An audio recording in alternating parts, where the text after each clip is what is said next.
You bring the energy, he'll do the rest. Martinez Company, powered by Sports Radio 102.9 The Game. You're going to hear it right here. The show starts now. Yes, indeed. The show does start now. Good morning, everyone. It is Friday, January 24th, 2025, here on the west coast of Florida, of course, and we are still in the deep chill here in Florida, which seems kind of ironic when everybody else in the Northeast, obviously it's even colder. And for some folks that are working inside of trucks, some stores, outside, anywhere. Listen, God bless, because I know I've been there, done that many, many years outside in the cold air. And it absolutely stinks when you have to freeze your ass off, unfortunately, in order to make sure the bills are paid and the lights are on and all that good fun stuff. But God bless the men and women who are out there working in the cold. It sucks. But thankfully and hopefully things will get better here in the next week, as everyone has been in a deep freeze for a while. And thank you for listening in to Martinez Company. I am Angel Martinez here on the home of the Coastal Sports Network, brought to you by Sports Radio 102.9 The Game. Don't forget, you can download the app directly from the website if you go to sr1029thegame.com and visit the radio lineup, the starting lineup from Pete Shepard in the morning, 7 to 10 a.m., who just got off the air, along with myself here on Monday, Wednesdays, and Fridays from 10 to 12.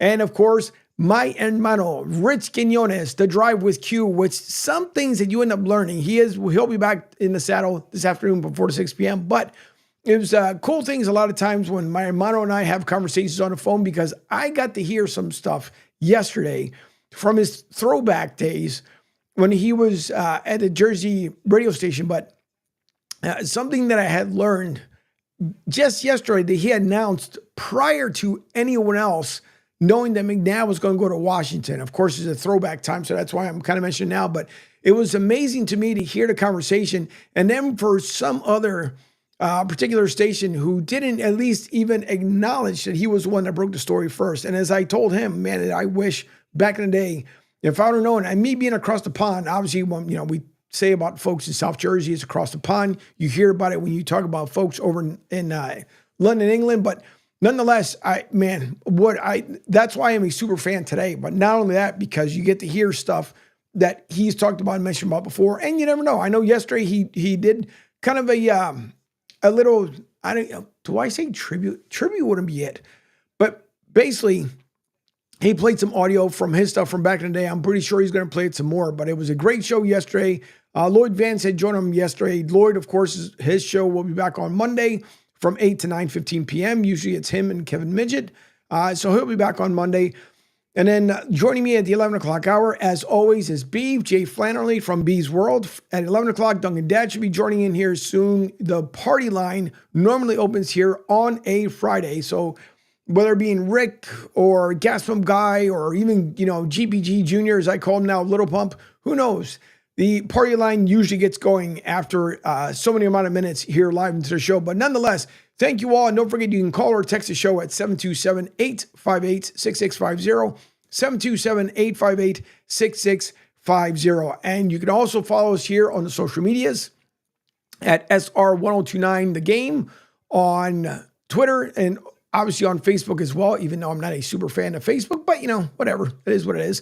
And then, of course, CSN Florida on Instagram and on Facebook as well. So give us a follow. Also follow my hermano Rich Q on Q, YouTube, Twitter, and Instagram, or X. I guess, we got to keep calling it X because that's what it's said now. If I keep saying Twitter, I guess some people just think I'm an old fossil, but nonetheless, Joey B, yes, good morning, Angel and company, on time today, outstanding. Yeah, well, listen, because Gabe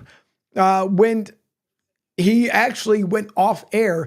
Gabe usually joins us, Gabriel Morency from Sports Grid, normally joins us with the Pete Shepard Show in the morning on Fridays. And listen, I don't ever stop Gabriel. When he's on a roll, I just let him keep going. And because I run the network here, they bleed into my hour. No big deal. I can always go over a little bit more in that time. So now when Gabriel comes on, everybody listens. It's always a great time with Gabriel Morency. And we can't thank him enough for coming on with us from Sports Grid. He just told us that he'll be on his way down to New Orleans come next week. They'll be down there for the entire week of Radio Row. If you guys had missed it last year when we were at Radio Row in Las Vegas, Gabe made his all-star appearance on the Pat McAfee show, and it was pretty cool. The jacket he had on and the standing ovation that he had out there at the convention center. This year, I would have loved to have taken part of Radio Row. It's not going to happen, but no one knows what's going to happen next year. But as I broke the news over on the Pete Shepard Show, Martinez Company and the Coastal Sports Network will be covering the Pro Bowl this year. So starting Thursday, there'll be stuff to talk about here when it comes to the Pro Bowl, as the NFC, AFC Championship games are coming up this weekend. But we have gotten the honor by the NFL to be able to cover the Pro Bowl, starting with their activities on Thursday, leading all the way up to the Pro Bowl game on Sunday.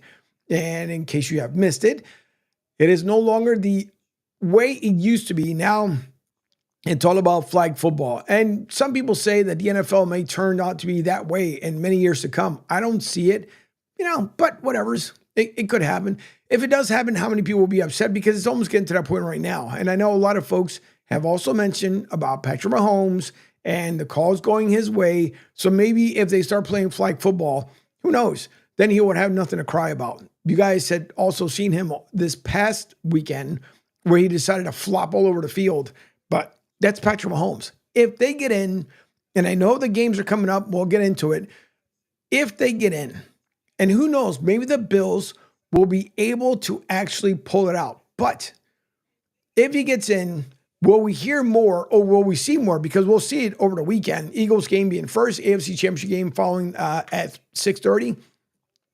Will the Kansas City Chiefs become the new New England Patriots? And by that, I mean that if you keep getting calls your way, as we've seen with the Patriots many years into their run of their 6 legendary Super Bowl titles, I would say 5 out of the 6 were probably the cheating ones. But, if I say it, New England fans get upset. It is what it is. Who cares? They moved on. But if Kansas City gets in and the flags keep going in their direction, you're going to start hearing commentary from a lot of people, whether it be in fans, broadcasters, you name it. It's going to be the big question. Do they deserve to be there? Now, all that could be just put to the side if the Bills go to Kansas City and take care of business. Can the Bills go in there and implode this team? If not, if let's just say the Eagles are able to pass the Commanders and get to the Super Bowl, a rematch what they had just a couple years ago out in Phoenix, then what? What happens if Kansas City goes back to back to back? And I've already mentioned that I believe that Andy Reid, even if he loses, let's say the AFC Championship game, he's still going to be back. I think he's going to become now the new Bill Belichick of the NFL. Lord knows he is the longest winning regular season divisional champion, as I've called it for many years. Lord won, he's won many he was with Philadelphia. Now with his tenure with the Kansas City Chiefs, it's been the same exact way. So nonetheless, he has been able to make magic happen. I wish, and so do a lot of folks out there in Philly, including when Dick Vermeil was the head coach, that if Dick Vermeil would have been able to pull one off of Jim Plunkett and the Raiders back when they were actually in LA, I mean, you would have figured we would have had at least 3 at this point. It didn't happen for Dick Vermeil. It didn't happen for Andy Reid. But Dougie P, who's no longer in Jacksonville, and I'll get to that story as well, because it's been an absolute, I think, I don't want to call it chaos because it's not chaos, but surprising move nonetheless when it comes down to the Tampa Bay Buccaneers, because you figured just a couple of years ago, they went after Byron Leftwich. And then for whatever reason, maybe because Byron couldn't have his GM, because at the time, Shad Khan had believed in Trent Baalke. Trent Baalke was then removed after Liam Cohen decided he wanted to leave, go back to Tampa Bay, gets a contract with Tampa Bay, making him the highest paid offensive coordinator. And then, he ends up going to the hospital, and his wife had to put a post out this morning saying that, when you start attacking family, then she's not going to stay quiet. But their child was at the hospital. They were taking care of business with the family, as they should, because he had an autoimmune disease. I believe it was their son. But nonetheless, listen, no one, I don't think, at this point, when it comes to the NFL, I mean, if someone's got to take care of the children, they will. But just the way things happened, where he ended up going back to Jacksonville after Shad Khan decided, and Mia O'Brien had talked about it from 1010XL, and said that basically, you know what, he's going to go back, that's fine. And then something happens, Shad Khan turns around and basically flies out Liam Cohen and his jet back to Jacksonville. And at 1:10 a.m., the deal was done. Also leaves now the Tampa Bay Buccaneers once again scratching their head, because at this point now, the Bucs organization is going to be looking possibly, because the defensive coordinator has gotten a nod as well, to leave and go to Detroit. So once again, the Bucs are going to be looking for a new DC, a new OC. You guys remember Dave Canales went to the Carolina Panthers, didn't start out hot for Carolina, and yet alone for Bryce. But he turned things around, looked a lot better towards the end of the season. And now it makes you wonder, either A, is the Todd Bowles tree not really kind of Andy Reid-esque? But a lot of people also thought, if Todd Bowles, let's just say hypothetically, I use it every once in a while around here, but let's say he gets removed from his duties, Liam Coen, I believe, was supposed to be the next one up to be able to take that head coaching spot, unless, once again, the Glacier family decides to do something completely different. They know they have people that they have to worry about, Mike Evans, Godwin, Bucky Irvin, obviously the rookie, he's going to be just fine, but there's a couple, and they've added some additions to the Bucs team this season. But it makes you wonder, is there something going on with Tampa Bay? And Liam Coen, apparently, Pete, I mentioned this morning that he was like the number one name out there. Now, I don't remember hearing that until maybe last week, when you started hearing more kind of rumblings of what went on with Liam Coen. Now, it makes the Bucs look good in a way, because, of course, you want, if a coordinator on your team has the ability to become a head coach somewhere, sure, you never want to hold them back for an opportunity. Problem is the way it was done. You went to Jacksonville and basically told them thanks, but no thanks, after interviewing with them, and you went over there for a second one. I don't know what, maybe Shad Khan had a come to Jesus party. I don't know. By the way, if you guys missed it, as I mentioned that, my hermano had a great liner that it came out. Hopefully he'll put it out on social media. A great liner that was on the show on Wednesday. And man, it was just hilarious, and it makes you giggle when you hear it again, but hopefully he'll have it out there. But nonetheless, when you think about it, here he comes and goes back to Jacksonville, basically tells Jacksonville, okay, I'll take the job, and I'll take it in the middle of the night, which kind of reminds you when back in the day, the Baltimore Colts decided to take, their overnight moving truck, the Mayflower or whatever company they used, and headed out to Cleveland. So it's just odd the way things went down. And then on top of that, you also had where there was 24 hours of not being able to get a hold of Liam. Now, if that was the case, and everybody does things differently, don't get me wrong, would have been one of those, does he go to Tampa Bay, go down to Ray J, sit down with Todd Bowles, sit down with the Glacier family and say, hey, listen, here's the deal. Thank you. I know I signed this contract. I was going to be the highest paid offensive coordinator in the NFL, but Shad Khan has called again, and I think I may just have to, for myself and my family, move on and go to Jacksonville. So I wonder how that relationship turns out. How much of the fan base, which you guys hear me saying all the time, listen, Tampa Bay fans, you guys need to show up a lot more and keep the people who have. Now, I'm not blaming this on the fans, but you guys need to turn up a lot more when it comes to Tampa Bay. Because when you guys have good people in-house, it's like either you guys know or you guys don't care, and then they're off and running somewhere else. So now are the faithful fans of the Bucs going to be upset with Liam Coen moving off to Jacksonville? Because you stay within state. Now you're not within the same division, obviously AFC, NFC, but nonetheless, now he's up in Jacksonville. He also has the opportunity of getting his own GM. Now, I mentioned to Pete this morning, which he thought was a great question. What about getting Louis Riddick, that's currently with ESPN, was a former GM with the Jets. The Jets apparently had an interview with him, but nothing's happened there. So does Liam either grab the GM from the Bucs, which I don't think, Beck is going to go anywhere, or do you call up Louis Riddick and say, hey, Louis, I believe you had an interview here before. GM spot's open. What do you think? I don't think that would be a bad 1-2 combination. Or do they go elsewhere? Who knows? But now you figure he already moves in the middle of the night. So anything else he's going to do, hopefully he'll do it during the day. And we hope that his child, by the way, more than anything, is healthy, because it's tough when you are trying to do the right thing and then things happen. Family happens, life happens. But it's absolutely insane. And before I get here to Duncan Dad, I know he's patiently waiting here in the green room. As he had mentioned before, let's go. Joey B says, well done, Angel. Pro Bowl coverage is a huge step for CSN. Yes, it is. I appreciate Joey B. Penguin AZ says, good morning, hermano. Chat, yo. Good morning, Penguin AZ. As it is 7:16 in the AM, or 7:18 in the AM out there on the West Coast in Arizona. And Gabriel from Critical Talent Agency says, we need Angel as GM. I wish. Man, you talking about, listen, Jacksonville came a call, and I wouldn't mind. I wouldn't mind whatsoever. Eagles fans might get a little butthurt, but listen, no, I wish.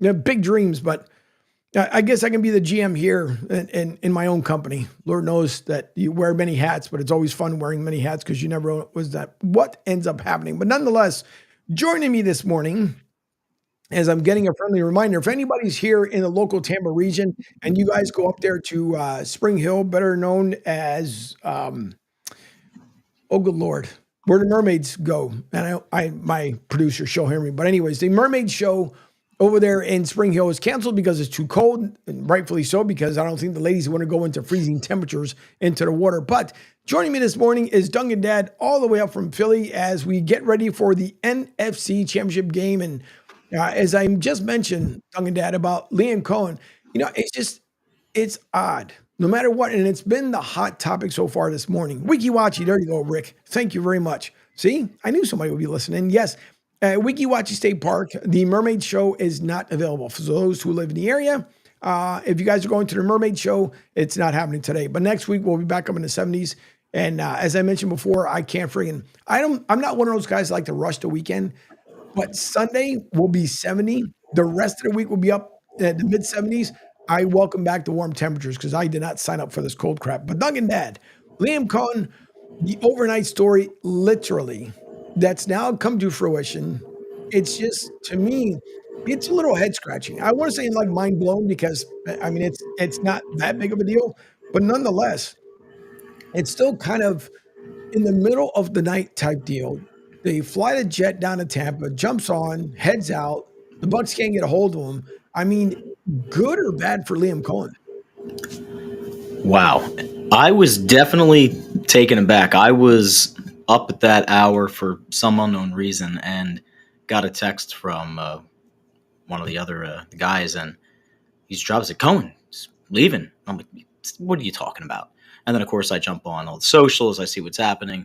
And to just pivot for 1 second, congratulations on your credentials and covering the Pro Bowl. Awesome step, as mentioned out there for CSN, Coastal Sports Network. It is like you're doing what's best for your family, right? And you never really take that off the table. And everything that's going on with his kids, there's certain things where you sort of you have to separate, right? You separate those things. His wife's, in my opinion, 100% the right, coming out saying, I'm going to defend my family. We're going to do the best for our kids. It's not a hospital. Like that kind of stuff. Like that's business. There's sports. There's family. Completely separate. This was a business decision. I mean, is it a little, does it look bad optics wise for Tampa? Sure it does. Does it look bad for him? To a sense, but was going to be a highest paid coordinator in the NFL on the offensive side. Inks the contract. We feel as if he's all settled in. You're looking ahead next season. Okay, Bowles is back. We have our coordinator back. The offense is clicking. And then, like you mentioned, he had taken some phone calls in the past from Jacksonville, and they reached out again and said, hey, we think you are our guy.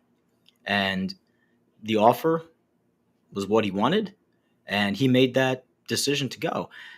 He'll probably have metered success in the beginning in Jacksonville. We need to have Lawrence comes back, see if he's healthy, see how that new system is going to get implemented, see the other young prospects that are on the team. But as a business move, it does. It harkens back to the Bobby Petrinos, the Nick Sabans, the Belichick's, the Parcells. Like this isn't something that hasn't happened in sports. It's just that he had come out ahead of this and said, I'm staying put. I'm not going anywhere. I'm going to take Tampa's money. I'm going to stay in house. And it says a lot about him, obviously, but also says a lot about the organization in Tampa. Like, they're paying you, right? Like, they're letting you do your thing, hone your craft, give you, full cash and full run of what you want, probably in the way of personnel. If he would have went to the GMs and, hey, look, I think we need this guy and this guy. Let's bring this guy back over. Good deep. Like, and he just washed his hands. He was like, no, I'm sorry. I'm checking out. I'm going to go check out this job and I'm going to take it. And I think everyone in that position, aspires to be a head coach. But the optics and the way that it goes down sometimes, yeah. I mean, the middle of the night phone call, and then you wake up and, hot off the presses, it would have come running out on the papers. And here we go.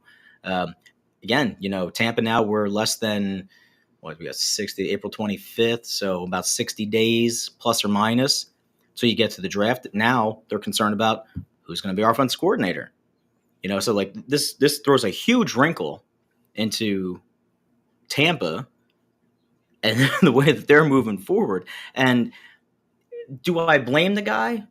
I mean, I think you probably, we don't know behind the scenes. Maybe he picked up the phone and he called Tampa and said, hey, look, this guy reached back out like you mentioned. All that will come out. But the bottom line is, we see it as media, we see it as fans that he was going to be there. He signed on the dotted line, changed heart in 24 hours, more or less, and now you find yourself elsewhere. Man, it just shows you the business of sports. It does. It shows it that way. But the other problem that Tampa's going to have, as I mentioned before, is that so you already lost your assistant GM to the Raiders. So now you have to get a new assistant GM. Again, if Liam, let's decide, says, hey, Anthony, how about you come up to Jacksonville?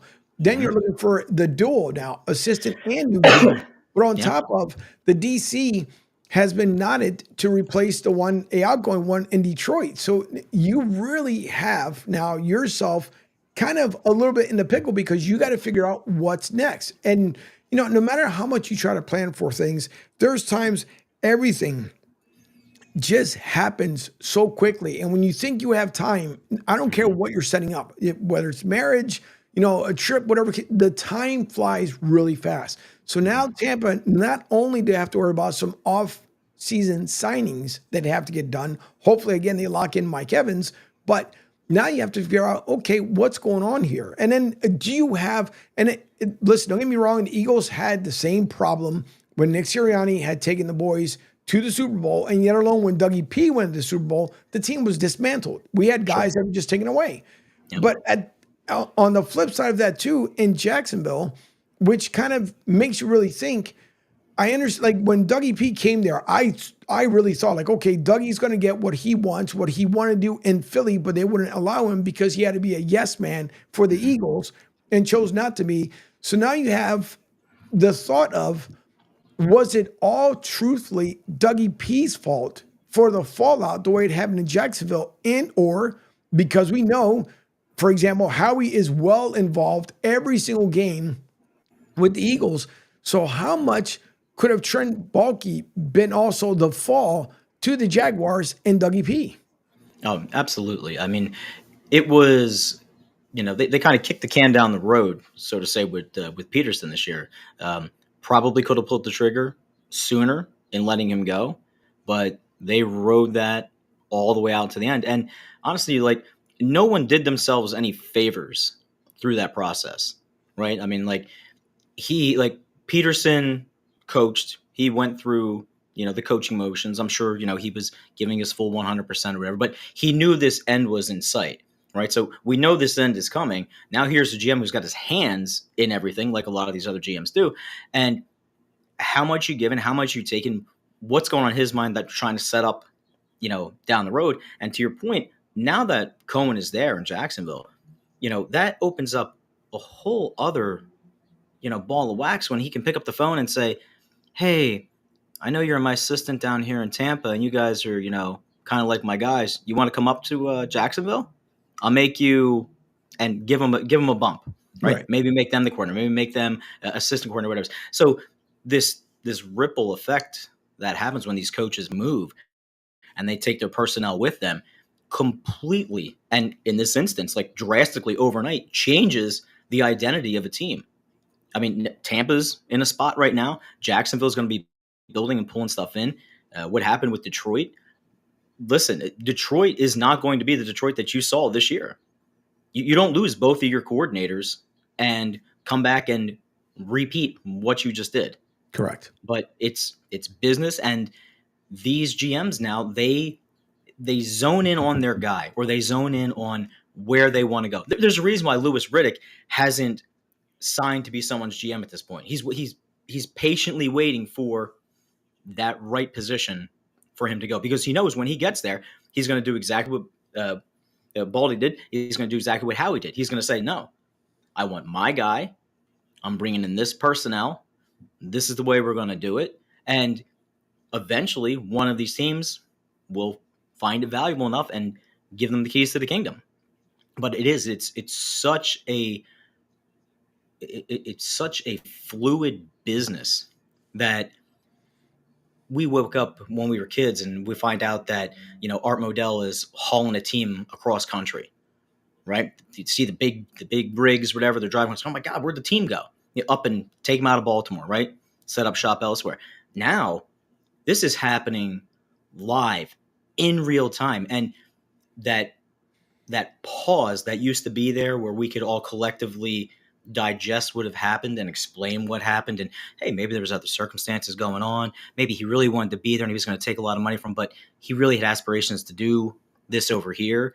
We don't know. Like that the whole birthing of that story will come out after the fact. We'll Right. find out that, hey, like you said, Jacksonville's been reaching out to this guy for the last year. Hey, what's going on? Hey, making out, blah blah blah. Keep us in mind, blah blah blah blah blah. That's what happened, and we're just seeing it now happen rapid fire, turnover, next person, and to try and judge someone on that is difficult because you get pieces of that story, right? But you don't get the full thing. But the bottom line is he's gone. Tampa now has to retool. They are behind an 8 ball moving into off season, and Jacksonville is, setting out on their new course with their new captain, right? So it's a fickle thing, this business, man. It's super, super fickle.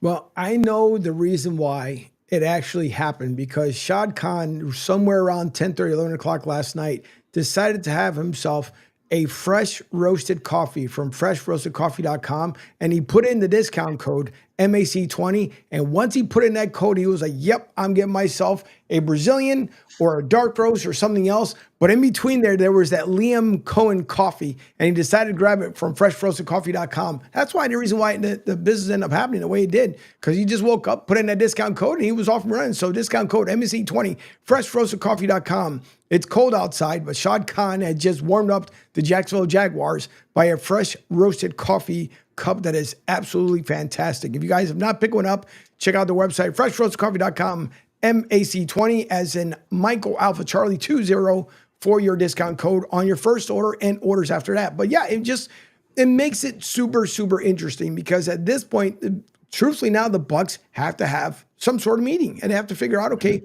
what are we doing next? I don't think as an organization, I don't believe they're doing much wrong. The only thing, once again, they have to kind of figure out, they've let good guys go. That's been kind of like the demise of the Bucs. And I don't know why. And I've referred to the Glacier family, and I know they're not. I'm just saying this kind of out in the air.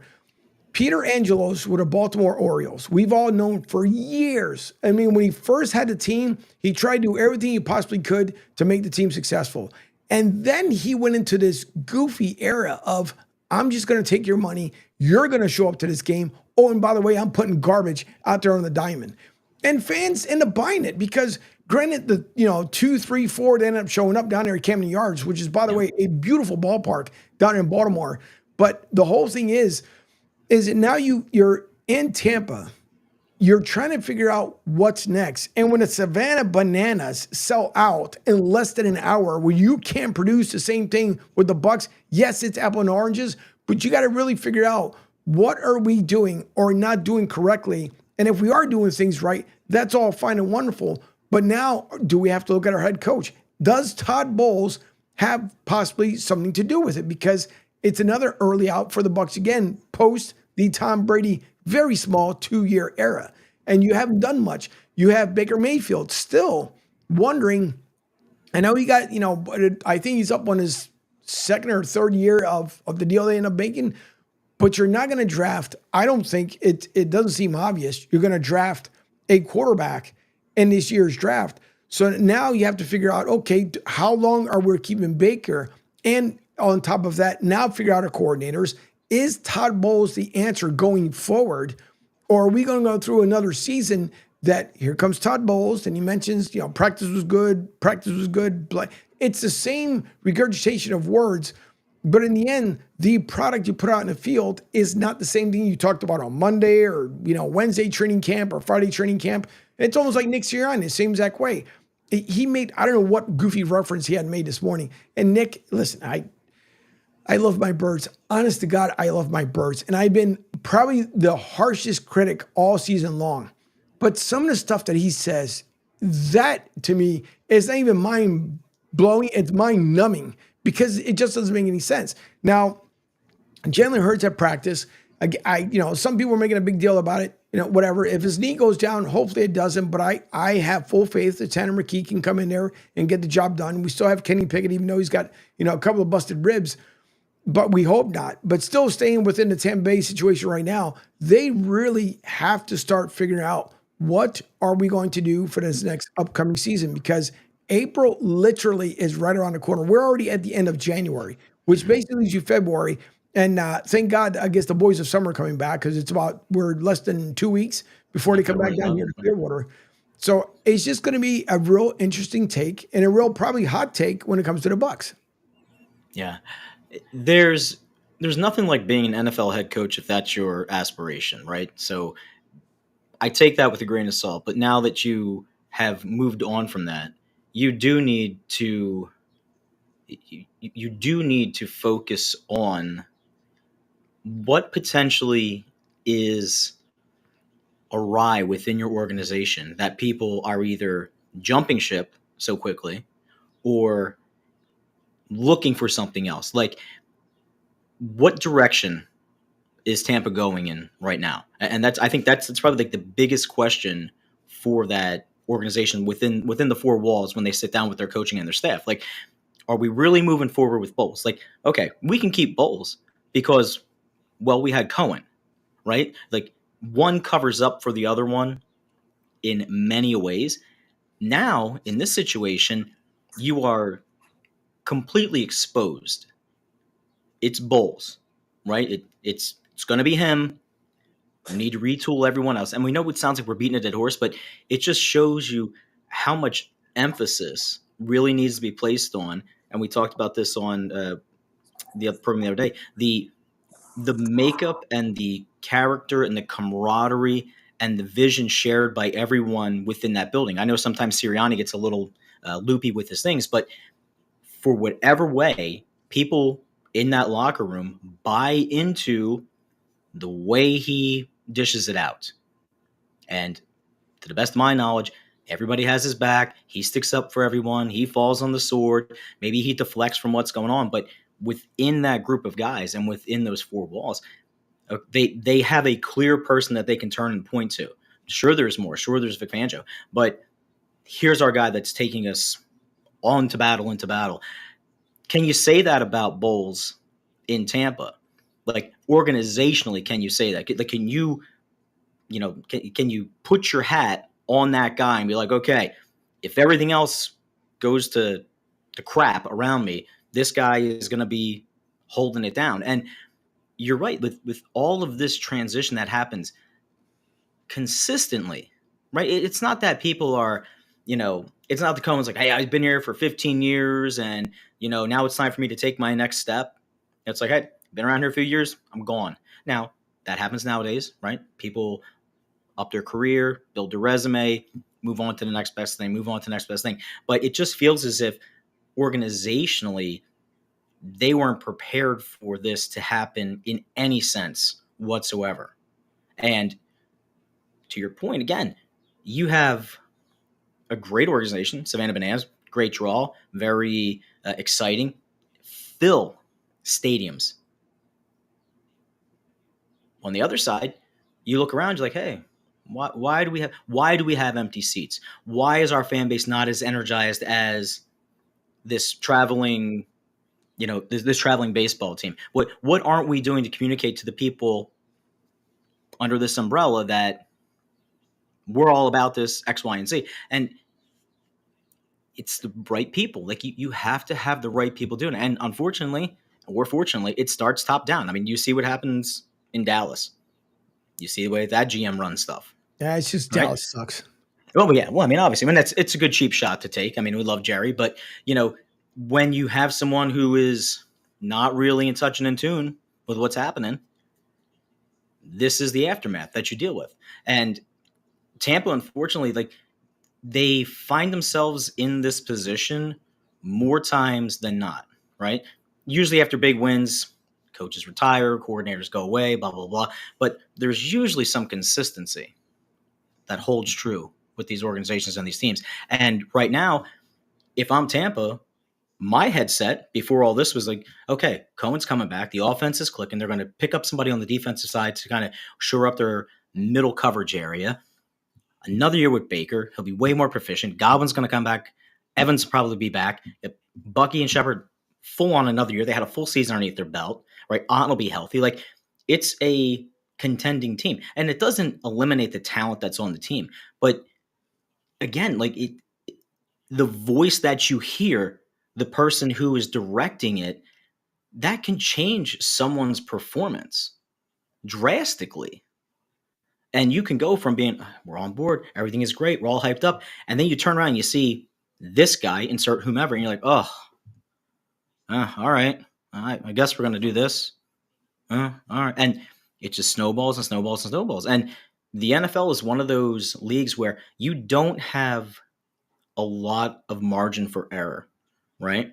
It's very rare that you can start the year, 3-4 games under 500 and back your way into the playoffs.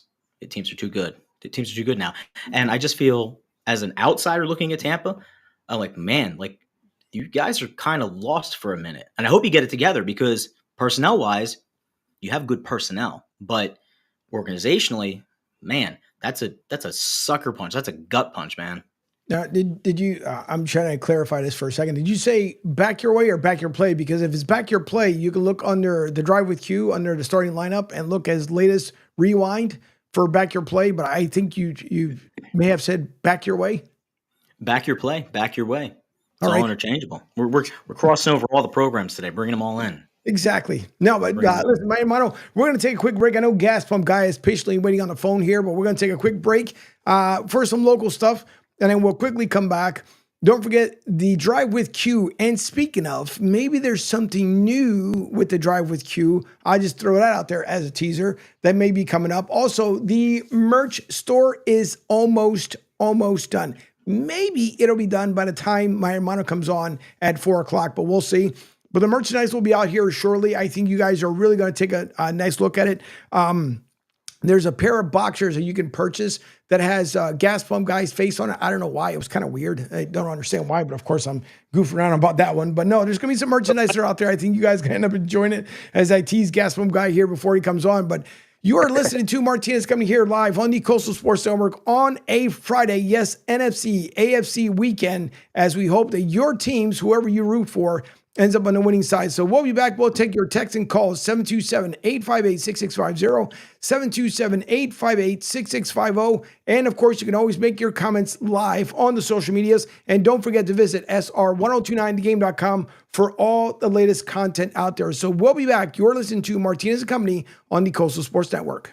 Hi, folks. This is Gerard Moynihan of Moynihan Lumber, and I would like you to know that our company has been selling Anderson windows for over 60 years. See the complete line of Anderson windows at any of our 3 locations in North Reading, Beverly, or in Plastown, New Hampshire, or at MoynihanLumber.com. Hey, everybody. It's Pete Shepard from the Coastal Sports Network. Want to tell you about my good friend Lou DiMuzio and his company. Lou is the president and founder of Ace Technology Advisors. They're big-time tech specialists. At ATA, they're able to craft craft, implement, and manage the best and most appropriate solution for your business. They leverage their industry-leading experience and their portfolio of technology partners to improve your best practices and infrastructure. So you can get a hold of them at 888-599-4223. That's 888-599-4223. Check them out on their webpage, www.acetechadvisors.com. That's www.acetechadvisors.com. Or you can email them, sales@acetechadvisors.com. Check out my friend Lou DiMuzio and Ace Technology Advisors. Download the Sports Radio 102.9 FM, the Game app, and tell your friends that Florida has a new leader in digital sports radio.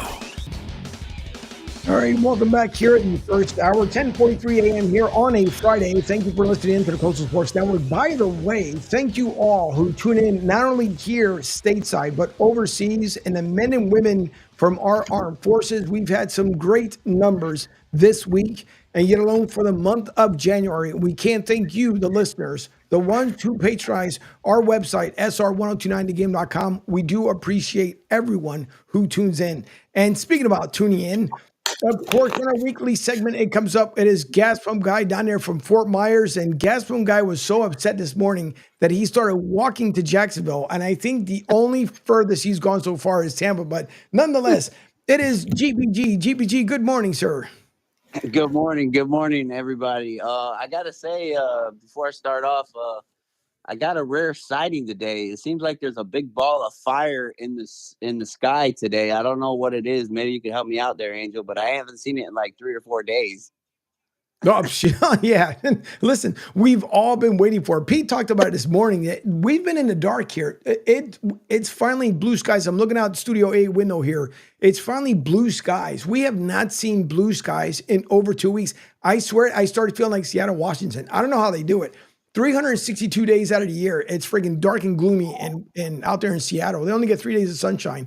Absolutely stinks, and it's finally starting to warm up. We're at the 44 degrees after a 32 overnight here in the Tampa region. It's just, I'm not a fan of the cold. I know Jerry from Rhode Island. I tease him all the time. God bless. I know he's a fisherman and he does well out there for the folks in the community of Rhode Island. But man, I couldn't imagine being on a freaking stinking boat this whole entire time. Jay, if it's true, coming out with some breaking news here. Pete Carroll, head coach of Vegas, 3-year deal. Oh man. Yeah. Whoa. That's a big one. And am I not correct in being a former division rival with the Seattle Seahawks? Yeah. So if true, that's what Jay's breaking news here, saying that Pete Carroll will be the new head coach of your Las Vegas Raiders. 3-year deal. I'm pretty sure it's going to come across here the wire momentarily. I have not seen it as I've had it up here on the screen at the moment, but we'll see if it comes through. Here it is. There it is. About an hour ago, it did come out. Las Vegas hires Pete Carroll as the new head coach. And Carroll, who won a Super Bowl with the Seattle Seahawks, is replacing Antonio Pierce, who was fired after going 4-13 in his first and only season at the helm. He'll be hoping to bring his championship pedigree to Sin City and build them into a contender after one season removed from the NFL. That was from Adam Schefter, who ended up breaking that news. So, wow. So now, Pete Carroll. I mean, that closes the door on Deion Sanders, though, right? Okay. Well, listen, he's staying in Colorado now. We can stop all that talk. Again, but we haven't seen yet what Jerry Jones in the clown world, that is the Dallas Cowboys, going to turn out to do, because apparently they wanted Brian Schottenheimer, which to me, that doesn't make any sense. I thought the Schottenheimer thing went through, didn't it? Supposedly. Was it expected to go through? Expected, right. But now, since the Raiders are out on Deion, and Pete Carroll comes in, there's nothing to say that once again, Jerry Jones in his infamous ways decided to make a splash and try to bring Deion from Colorado and then make that, you would have to give up a lot in order to be able to get Shador in there. But whatever, that's, I'm not surprised in the least of what happens, but yeah, that's the deal. But I know, GBG, you've been patiently waiting here, and I know, thank God, yes, the sun is back here in Florida, because Lord knows we definitely need it. But what's your thoughts? I know you're not too happy what happened with Tampa Bay. We've been talking about it all season long with the fan base, but what's your thoughts, the whole idea with Liam Cohen heading up north to Jacksonville? First and foremost, it's a business move. I get it. The thing that really bothers me is if I don't know, if Pete had me all messed up this morning. I was so mad this morning. I could have swore could have melted some ice on my forehead. That's how mad I was last night and this morning. But then I started listening to Pete. It's a business move, and he's doing this, to better himself. I can't fault anybody for that. The only thing that really gets me is he called Coach Bowles at 5. I knew that Cohen was going to be the Jaguars head coach, I think when I was getting off of work at like 3:30, 4 o'clock, something like that. And he said he was with his kid that it was sick. I get that, family's important. I'm a family man. My family comes before anything. But I just don't know if that's true. That's all fine and dandy.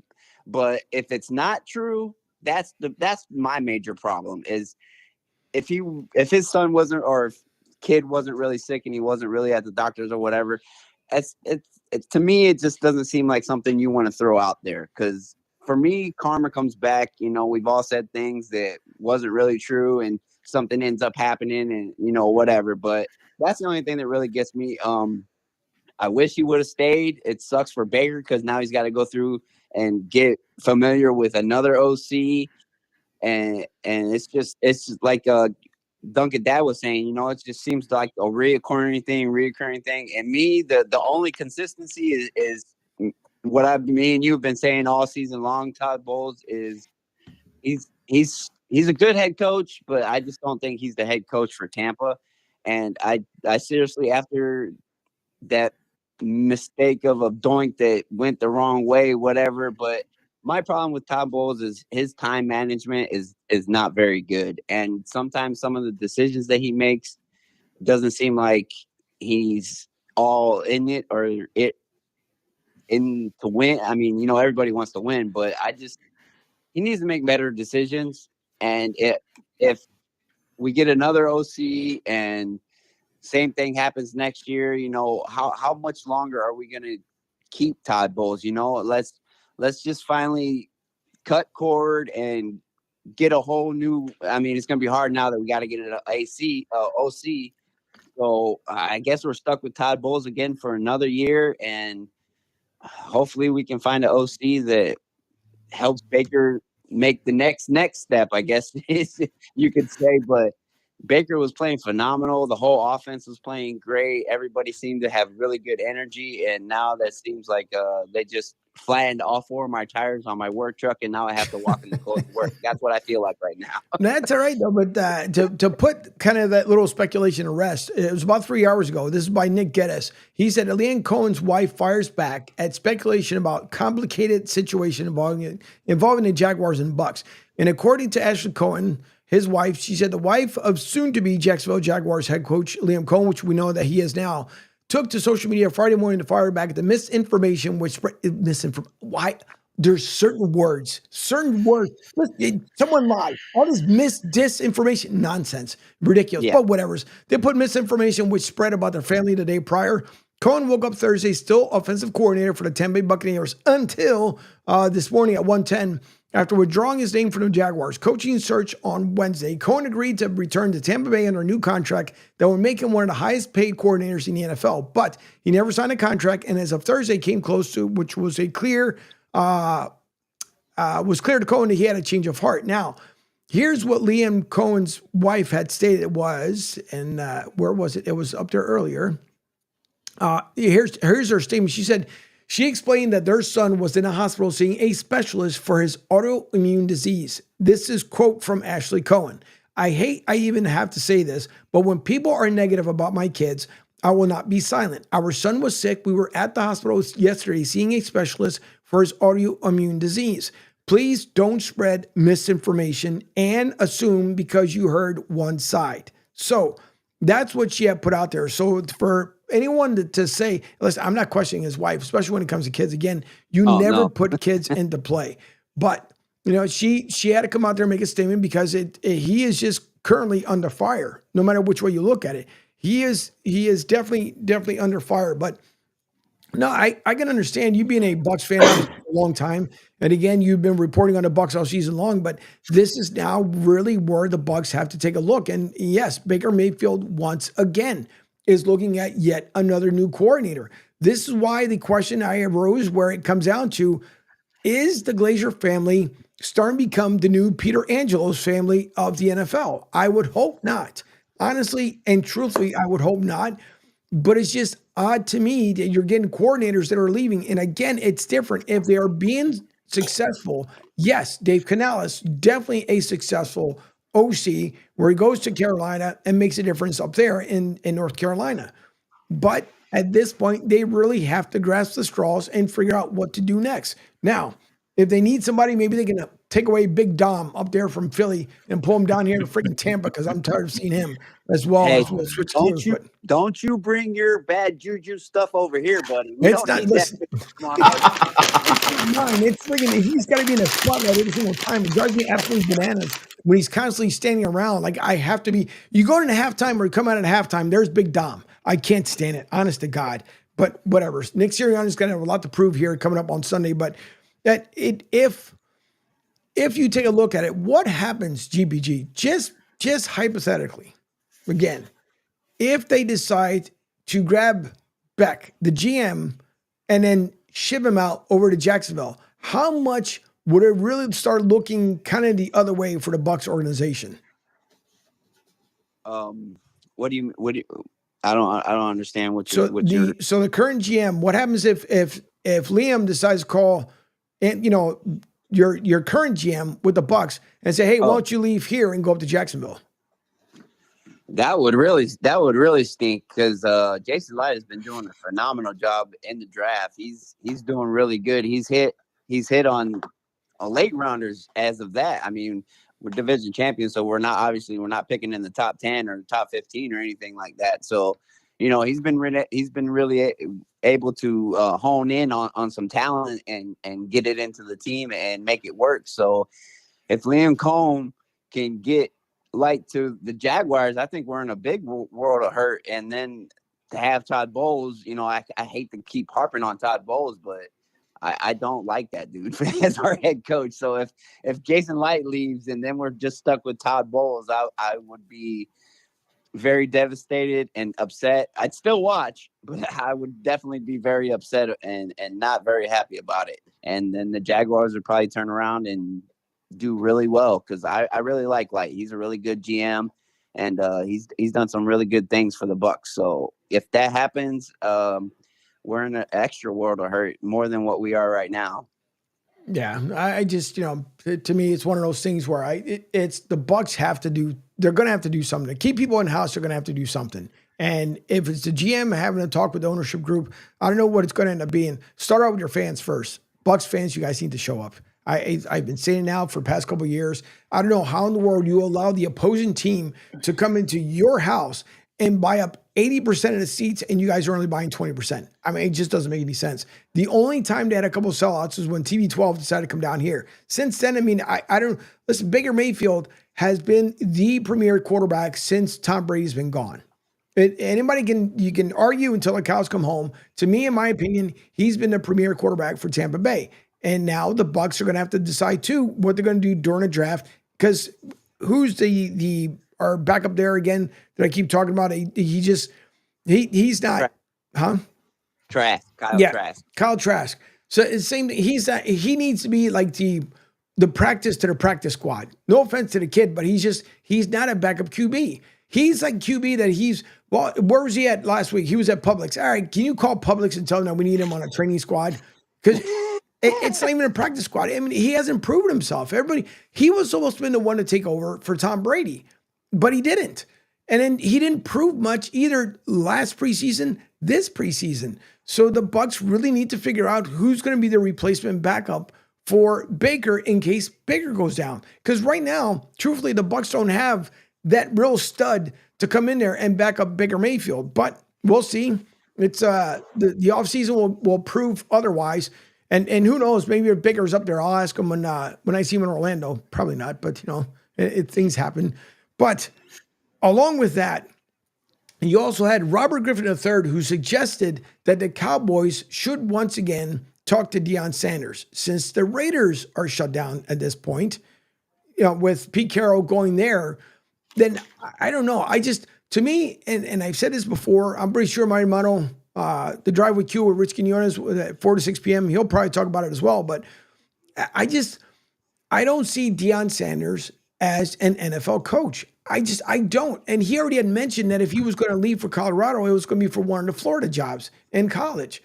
But does it make sense? And I'll start with you, GPG. Does it make sense to even have that conversation with Deion? Because it's going to be a 1-2 combo, and Dallas would have to give up a good amount in order to get Shador.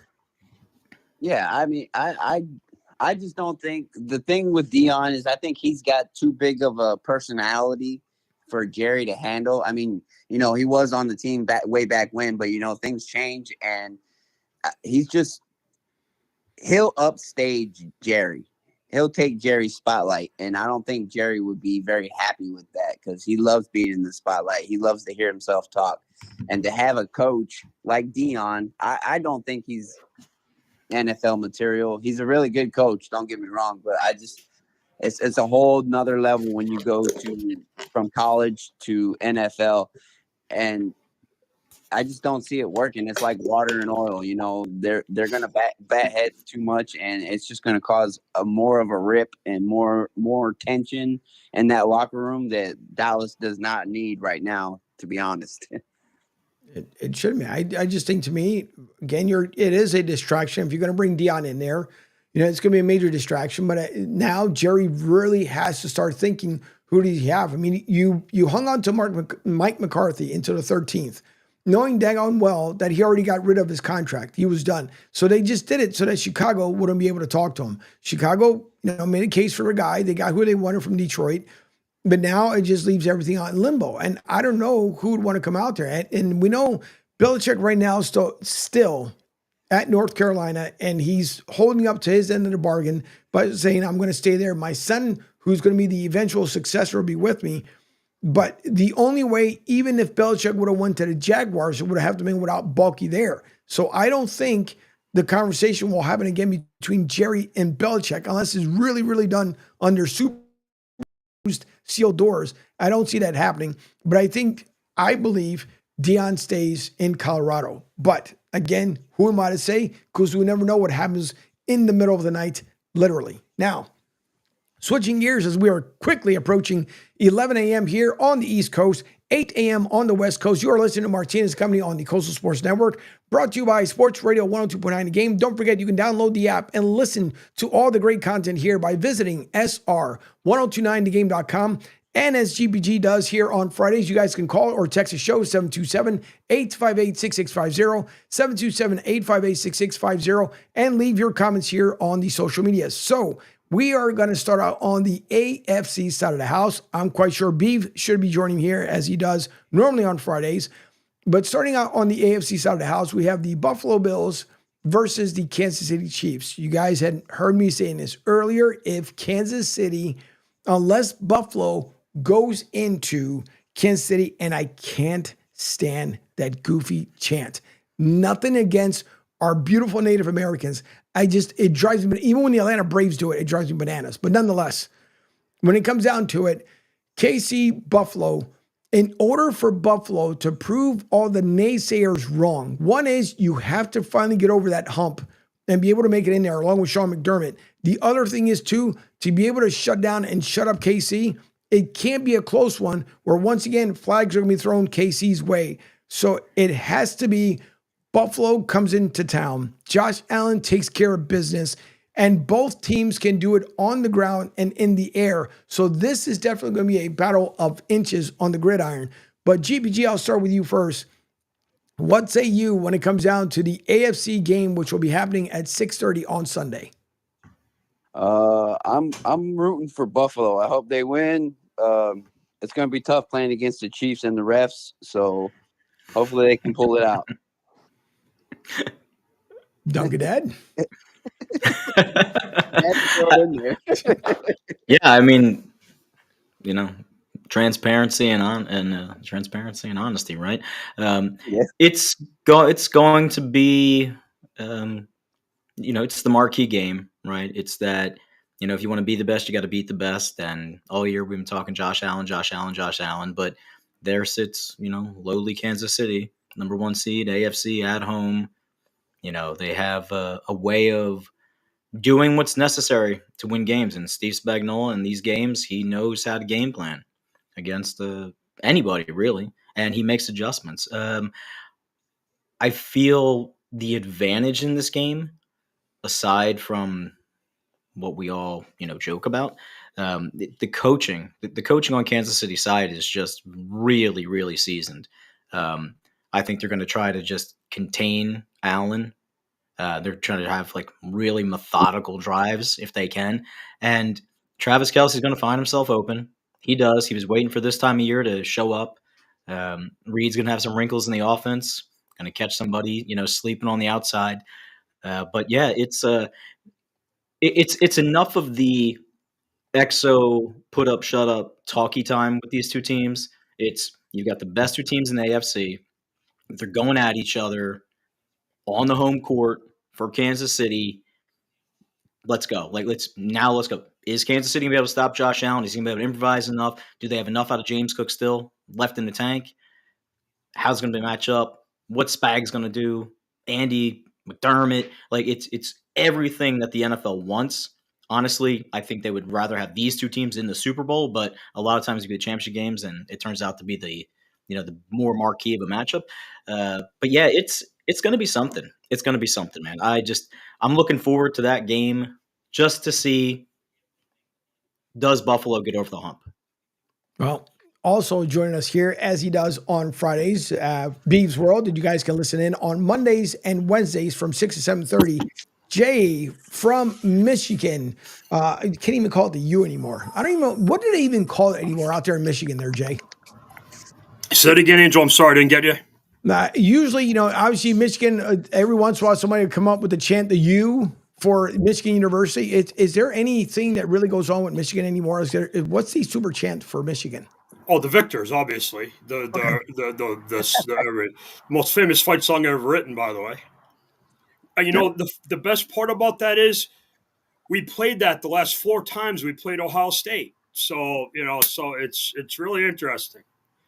They're they're not going to get their gold pants because of that. All these quote national champions, senior class aren't going to get their gold pants, and that's the first thing every Ohio State player gets asked when they how many times you beat Michigan? Hey, you want to look at my national championship ring? Yeah, there you go, big zero, like their IQ. But yeah, so it is what it is. But yeah, there's a lot going on. We just have the Pete Carroll news. And, huge. Speaking of Ohio State, they have NIL problems because people are going after their star receivers that's out there now. Notre Dame's losing offensive linemen. They're going to the portal. Some of them are being linked to us, Michigan, and a lot going on. It's and obviously as Duncan Dad was just talking about the Bills and the Ravens, the Bills and the Ravens, the Bills and the Chiefs are the main event, and your Eagles and the team that somehow beat the morons from my area to get to this game. Just the Lions, I still can't believe how bad they played. But yeah, you got the main event and you got the undercard. You got like the WWE Championship and then the Intercontinental Belt. You got like Roddy Piper main event with Hulk Hogan, then Greg the Hammer Valentine and Tito Santana on before. So I'm going 80s WWE reference with you. Oh, all right. Didn't think about it that way, but nonetheless, sure. Well, we'll get into, because I want to get your thoughts about Pete Carroll as well, as you were telling us here before you came on the air.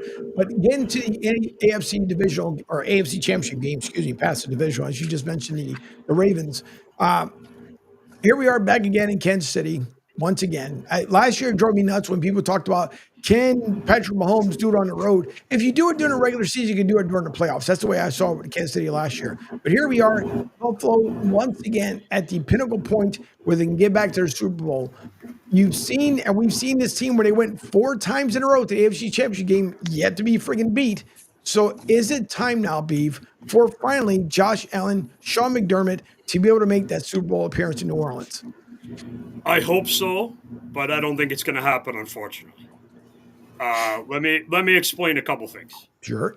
The Bills' defense really isn't that good. They rely on causing turnovers. They're okay. They're not great. They're not awful. They rely on forcing turnovers. The Chiefs don't turn the ball over. Look at their stats up on turnovers. I don't think they've turned the ball over in like 6 or 7 games in a row. I think them being on the road is going to be a bigger factor. I trust Harrison Butker more than I trust Tyler Bass. Duncan was talking about Kelsey earlier. I don't know if you noticed in the game the other night, Mark Andrews was open a lot. So, and Travis Kelsey is a comparable player, if not better than Mark Andrews. So, and I just don't. I think this is the best Bills team they've had.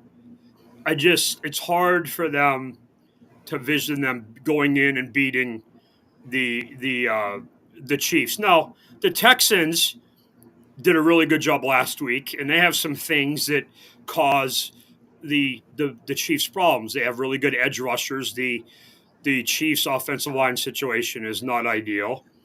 And obviously, they have good players in Stroud and Mixon and so forth. But I just have a hard time believing. If the Bills are going to beat them, they would have beat them last year. They had an opportunity with the home game. And, Stephon Diggs dropped that ball. And it was one of the best throws I've ever seen in my life by Josh Allen. What an insane throw that was.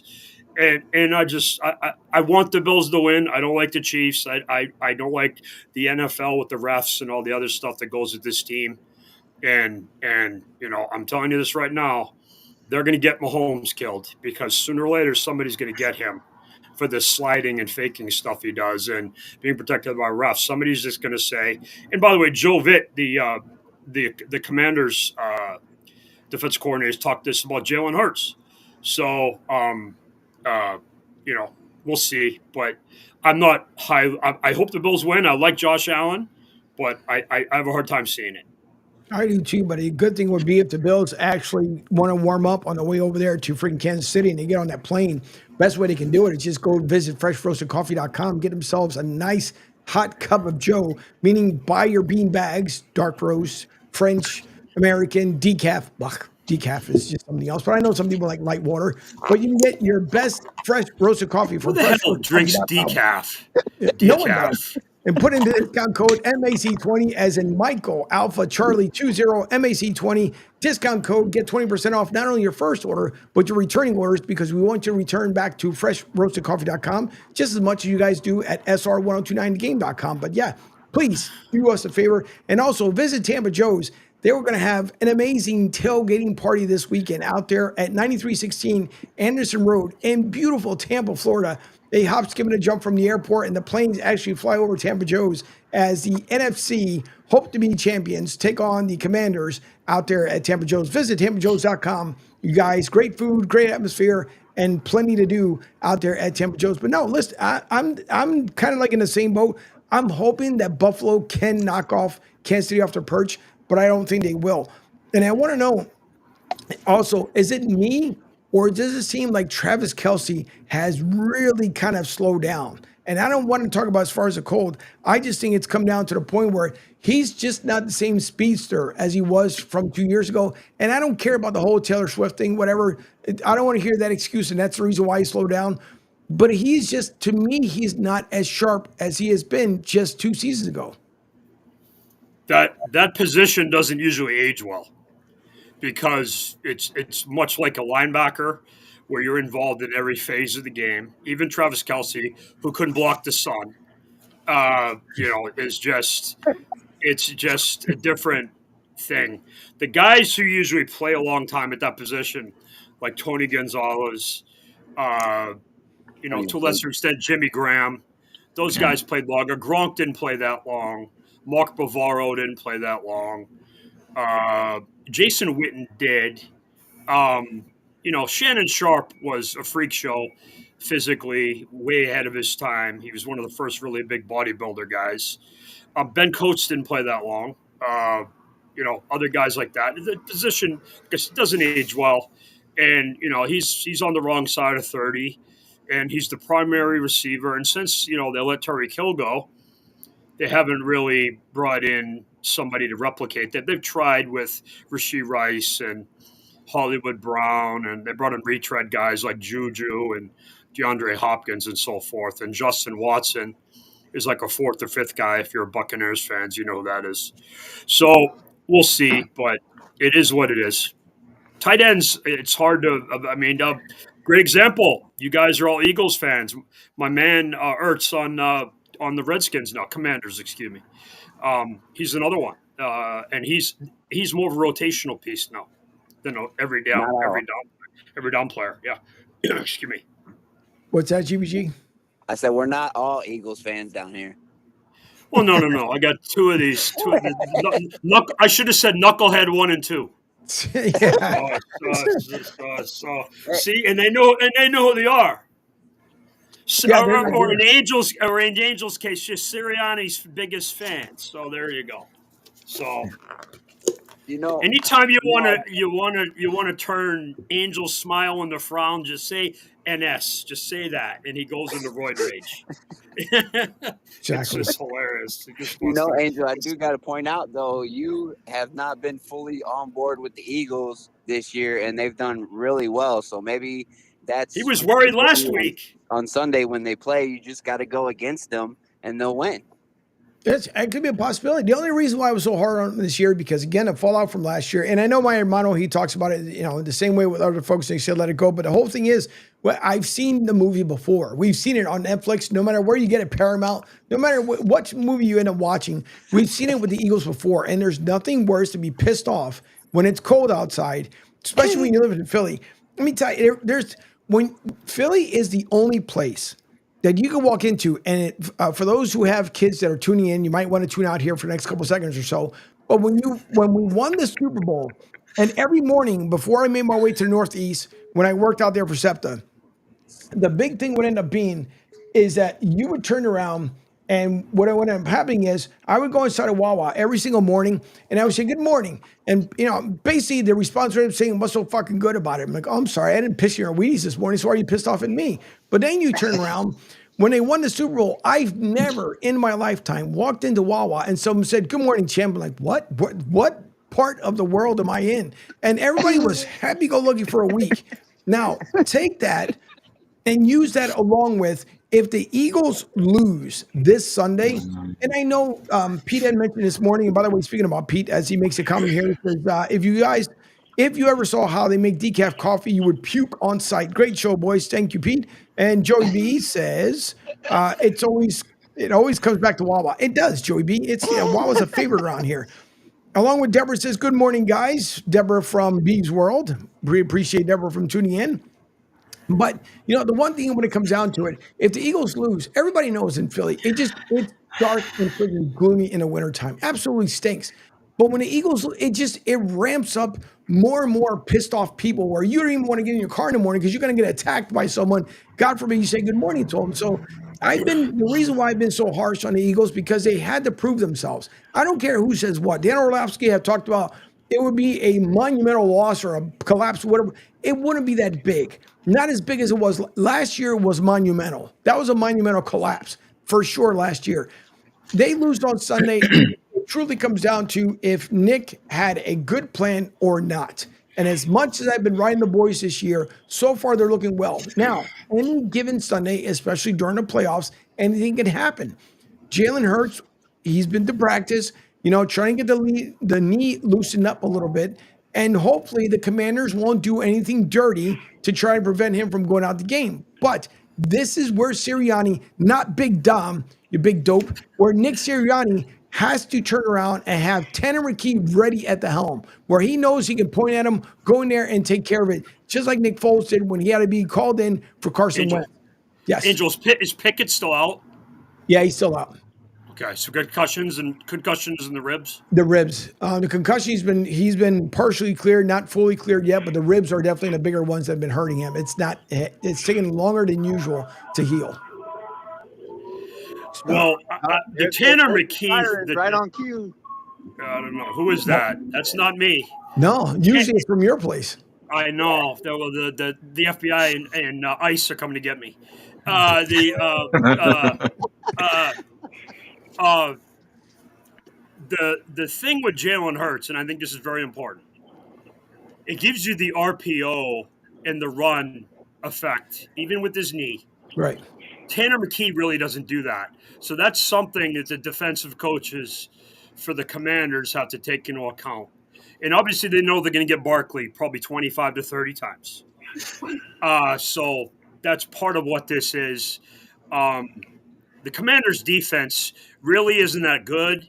But when Jared Goff throws you the ball, as many times as he did, and the Lions just do dumb things, going like empty on 3rd and 1 and getting your unathletic quarterback hit so he fumbles, things like that. So you just got to be smart, play your game. The element that I would be concerned about for the Eagles is Jaden Daniels, because I think he's the best player in this game. I love Saquon Barkley. A running back is never the best player in 2024 NFL. I know it's 2025. He can be really good. That's why King Henry left the Ravens. That's why Saquon left the Giants. You need somebody to throw the ball once in a while. I don't care who you are. This isn't Jim McMahon with Walter Payton and Phil Simms with Joe Morris. This is a new world. You need to throw. That's why. Look at who the quarterbacks are playing on the other side. So I think that's part of what you're going to see here. Jaden Daniels should concern you, but I think with Corsi being hurt for the Commanders, your defensive line is dominant with Jalen Carter and friends. Should be able to get in there and get some good pressure and contain him enough. But I think the Commanders should try to run the ball with their backs, Brian Robinson and the guys. So try to do that a little. Well, hopefully, it's a really interesting matchup. 2 sound bites here, courtesy of the Eagles website. But the first one, as you had just mentioned about Jaden Daniels, Jalen Hurts talks about him facing Jaden Daniels and the season he's had. That's the first one. And then some infamous wise words by Nick Sirianni. But here's first Jalen Hurts. Obviously, you have to focus on the Washington defense, but I'm curious if when you face someone who's having a season like Jaden Daniels, I don't know, do you pay attention to it? Do you notice it? In what regard? And just in general, for playing the position. Yeah, you're always watching ball. We see the game on. We played Saturday and we played the next day, and doing meetings and passing. You definitely see all the competition out there and everyone going out there and competing. And we know this is a really good team. They got great quarterback, great wideouts, and a well-coached group. So it'll be a great challenge for us. So there's Jalen on Jaden. And then here is the wise man of all wise men, Nick Sirianni, on Jaden Daniels, that we have to be on top of our game to stop him. Is there like a comp that pops to your mind over your time in the NFL, young quarterback like that elevated a team so quickly? Yeah, I guess I've never really thought about it with him. I just think he's playing Andrew really good football. He makes good decisions with the football. He's really accurate with the football. Is able to create with his legs and extend also and make plays with his arm. And I just got a lot of respect for how he's playing, and know we'll have to be on top of our game to stop him. And then here's Nick also on Dan Quinn's aggressiveness on the impact and how he calls game. 4th down will be the key to that matchup. Again, courtesy of the Eagles website. When you've been aggressive on 4th down all year, but Dan Quinn has been really aggressive recently. When you're going up against a coach that's aggressive, does that impact at all how you call it? Yeah, it's a good question. I think the game flow and things like that will have impact on it. So where the game is once you get into later moments of the game, but you go in and you do the things that you do, and we'll see how the game plays out. but he's done a good job of kind of going forward on fourth down, and they've been really successful. So that will be a key to the game on both ends. So again, the infamous Angel, one. real quick. Yeah. I just thought of a couple things. Dan Sure. Quinn was with Dallas before, so he's seen Sirianni and the Eagles for a while now. That's a big advantage. And I also, they asked Sirianni about quarterback rookies coming in or young quarterbacks. I mentioned Andrew Luck. There's a couple other ones. They weren't really rookies, but they had never played. Mr. Brady in 01 and Mr. Kurt Warner in 99. So, Brock Purdy to a lesser extent.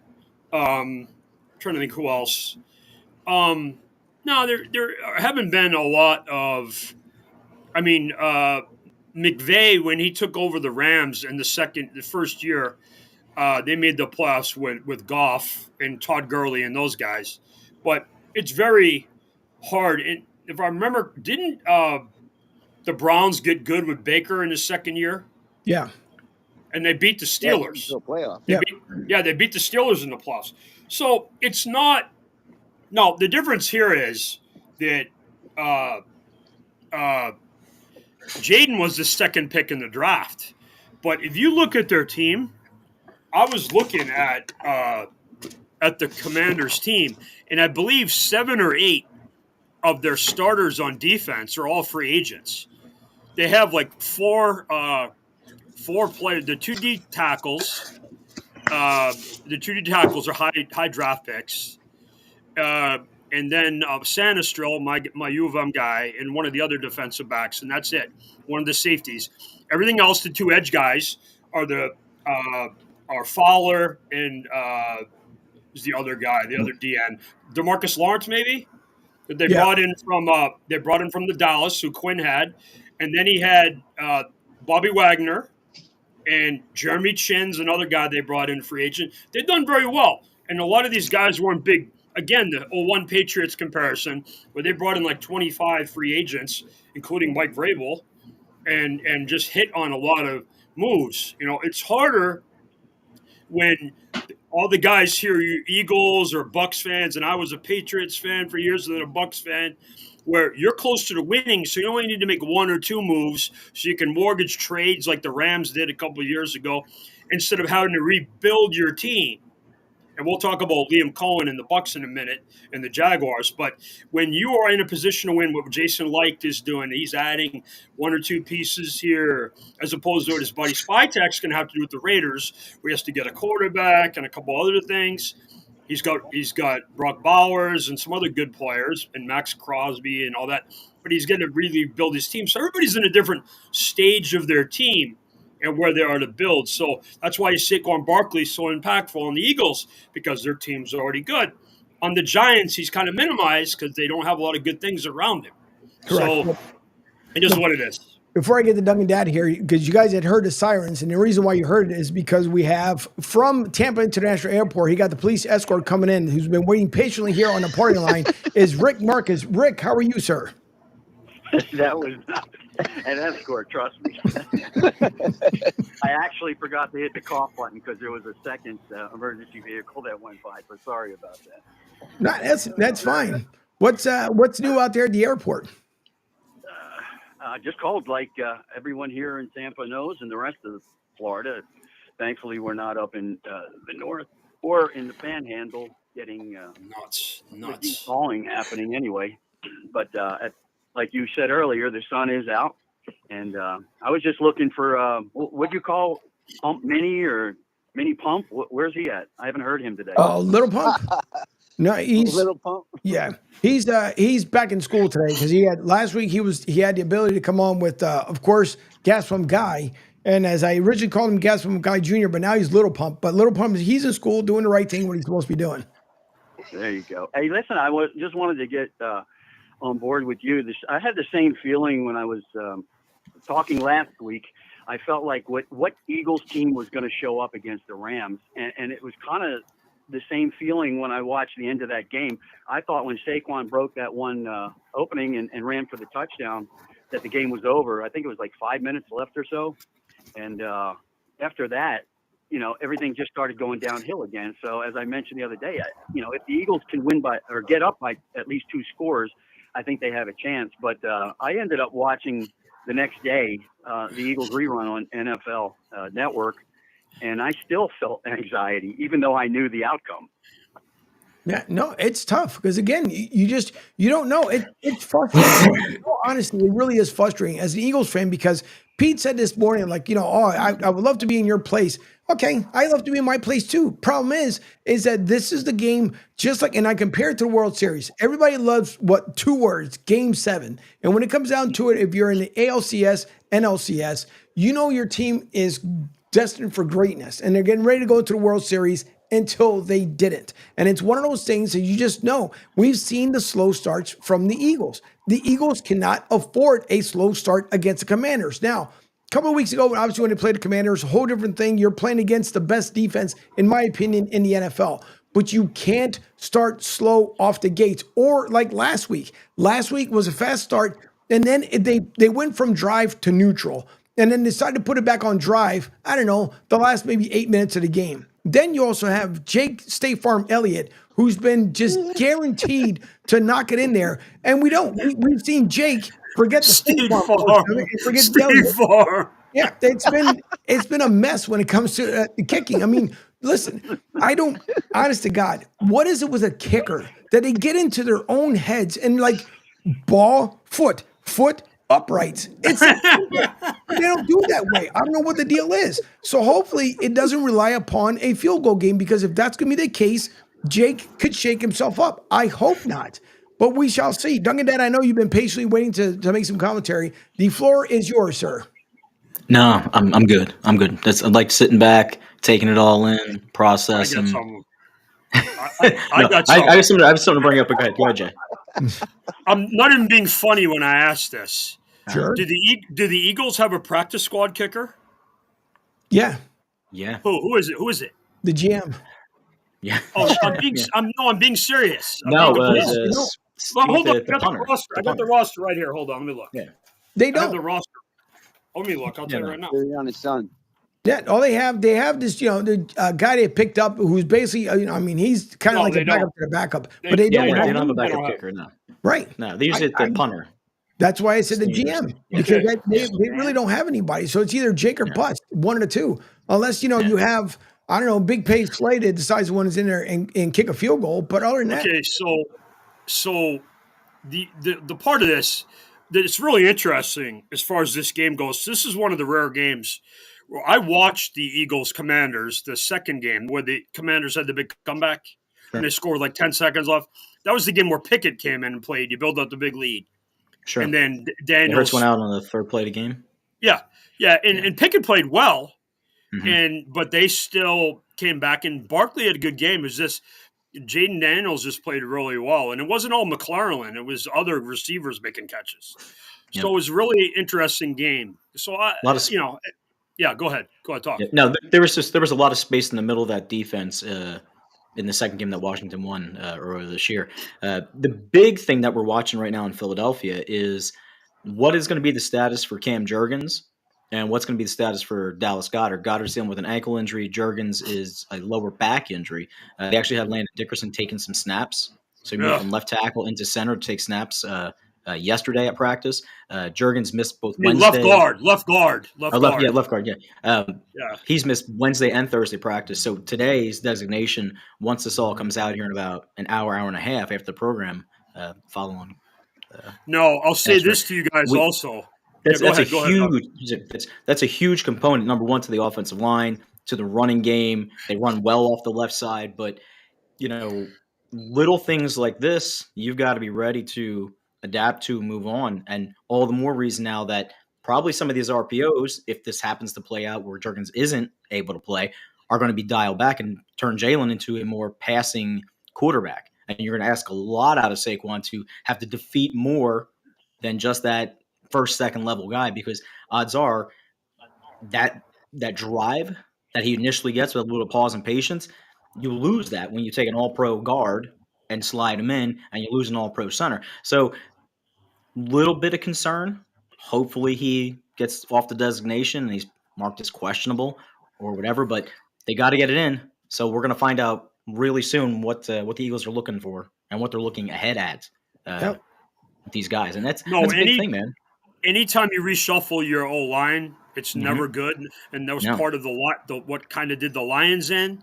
But I thought Mahogany played well at right guard. He was in for Zeitler.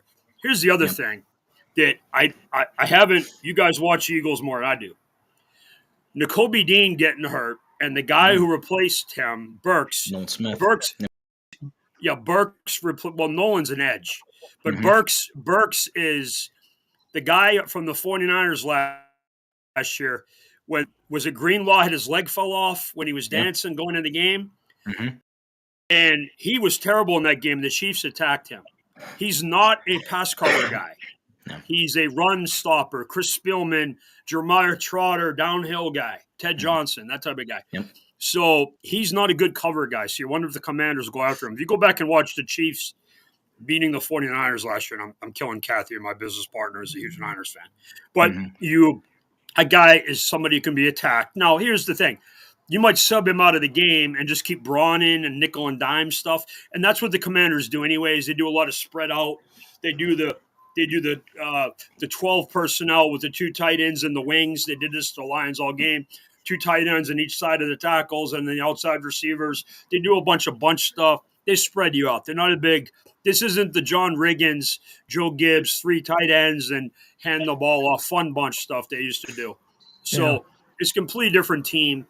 But I would worry about that. You know, when you're looking at these things, when these coaches go over stuff, how do we attack so-and-so? How do we go after so-so, and do that? Oh, well, Jordan Davis is kind of fat and out of shape. Why don't we do a hurry-up? Something like that. Might tire Jalen Carter out.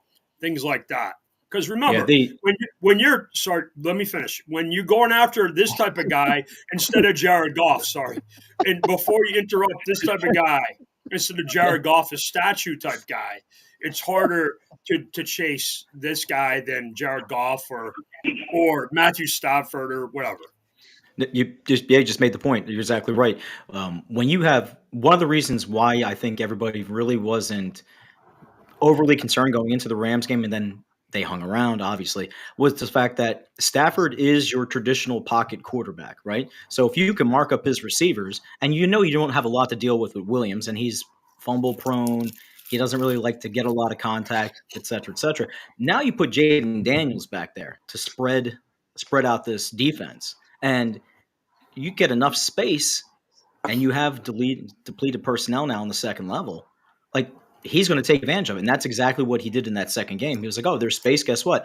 I just got to get past his offensive line, and I've got 12, 13 yards to run with. And going back to what you said about Quinn has seen this team.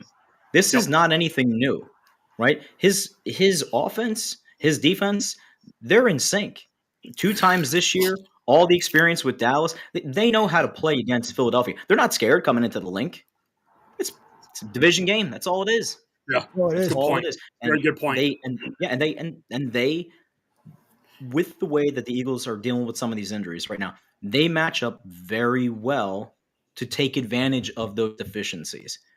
So I'm not looking at this game as like, we have so much more talent. We're just going to go in there and we're going to, blow the doors off of them. This is going to be 24-17, 24-21. One of those NFC East grind them out kind of games, because Jalen Hurts isn't going to go in there and light them up for 325 and 3 touchdowns. It's not going to happen.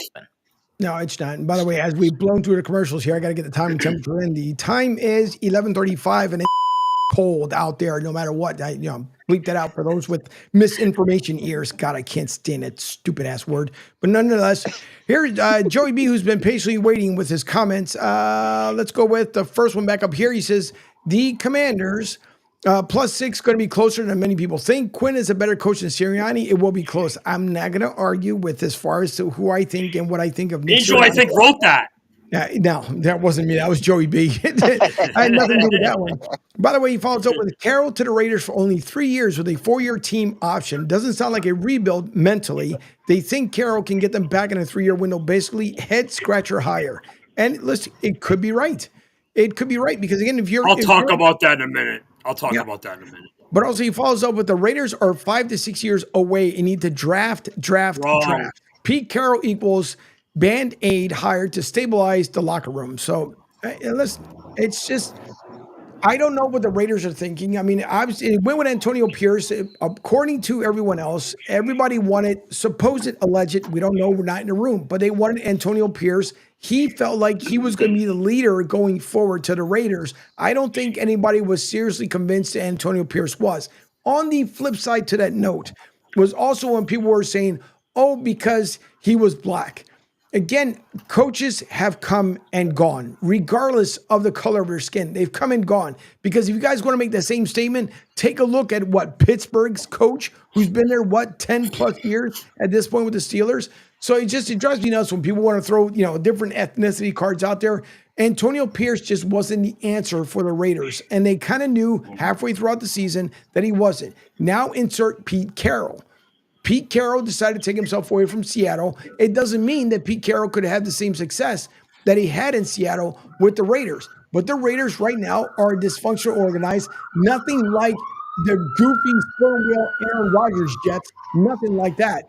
But nonetheless, they are dysfunctional. And now they got to try and figure out, is Pete Carroll the guy that's going to be able to bring them back? So, Rick, I'll start out with you. I know you've been, again, patiently waiting there quietly on the tarmac. We hear the cops escorting you once again off the tarmac. But once again, that was me, actually, believe it or not. The sirens were for me, believe it or not, coming across. I tried to sell it. I tried. This time. Okay. All right, whatever. It was beef. God, I tried to sell that. All right, Rick, what say you? What do you think about the Pete Carroll hire out there with the Raiders? Honestly, I think he's past his prime. I don't even think he's going to do well. It didn't matter where he went. I mean, he was good at one time with Seattle. I just don't see him doing anything for the Raiders, to be honest. For those who can't see because you were listening on the radio, thank you all for downloading the app at sr1029thegame.com. B, for a second, you had me worried. I don't know where you're going with that whole thing there, but you had me worried. If I have to visualize with folks, he had a paper towel in his hand and he spit on it. I just, listen, this is not that kind of Zoom meeting. It's just to kind of let you know there. I would just say I had to spit something up that was stuck on my throat. Okay, all right. So that was I've been battling a bad chest cold. So no, listen, Pete Carroll. First of all, look at the division they're in. You have the Chiefs and Peyton. I mean, the Chiefs with Andy Reid, Super Bowl champion. Sean Payton, the Broncos, Super Bowl champion, team that's won multiple Super Bowls. Harbaugh with the Chargers. They needed a rock star hire. By the way, Pete Carroll and Jim Harbaugh is a big rivalry going back to college and Iron Seattle and the 49ers. Gives them instant credibility with a name coach. And if everybody's like, oh, the Raiders are one player away. Hey, did you say that about the Commanders last year? You go and you get a quarterback. People want to make fun of Sam Darnold. They threw like 35 touchdowns. Put him on the Raiders. I think he'd be a pretty good player. I mean, not everybody is Pat Mahomes, and it is what it is. Hang on to that one for a second though, Jay, because let's think about this. And I know my hermano, who's coming on this afternoon from 4 to 6 p.m. to Drive with Q, will be on. But think about Sam Darnold, and my hermano had mentioned that Sam Darnold, and you mentioned this as well, being in the $30 million per year contract category. Mm-hmm. But you take him to the Raiders, the final 2 games of his career over there in Minnesota, which people have also said that they should replace him over J.J. McCarthy, which doesn't make any sense to me. Is he still, even if he goes to the Raiders, does he still warrant that kind of money from the Raiders, let's say on a 2-year deal? Like 30 years per? Yeah. Yeah, that's about right. Look at the league. What did Jared Goff get? Did he have a good game there tonight? Sure didn't. But yeah. Thank you. Well, that's their fault. But I mean, it's what it is. Listen, you either have Pat Mahomes, Josh Allen, Joe Burrow, Lamar Jackson, or do you guys think Jalen Hurts is worth? What's Jalen Hurts make? Like $50 million? Yeah, something like that. To hand the ball to Saquon Barkley.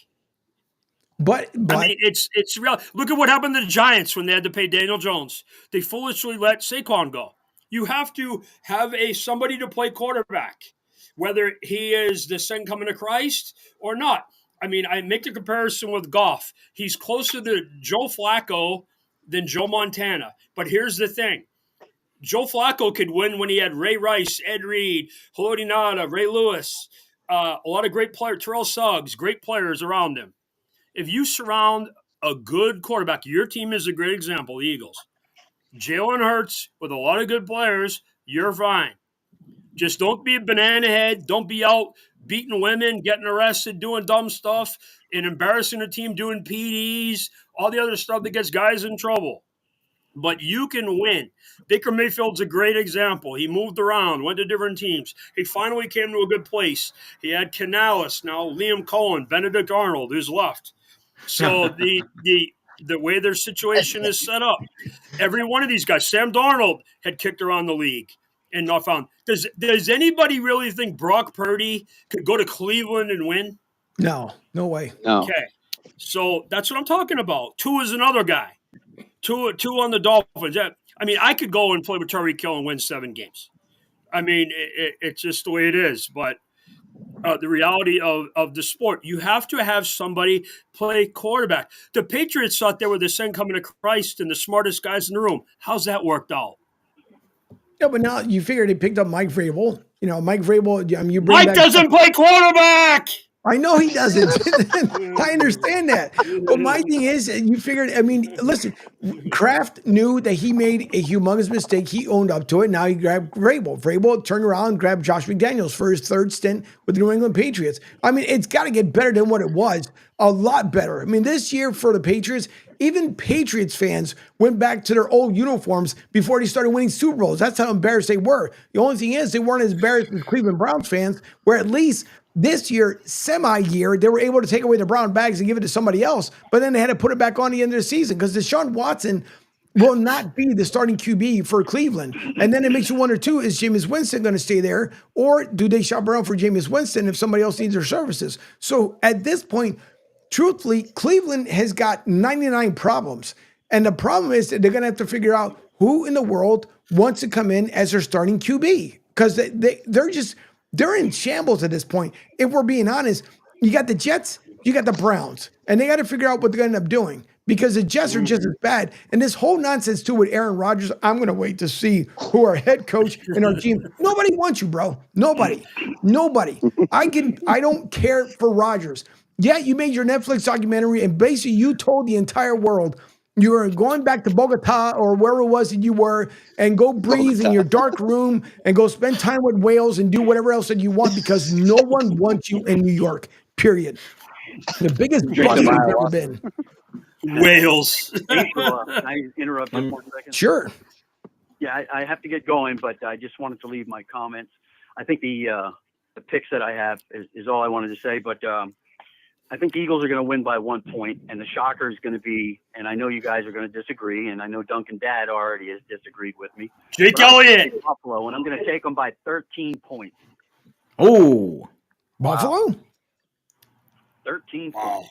Wow.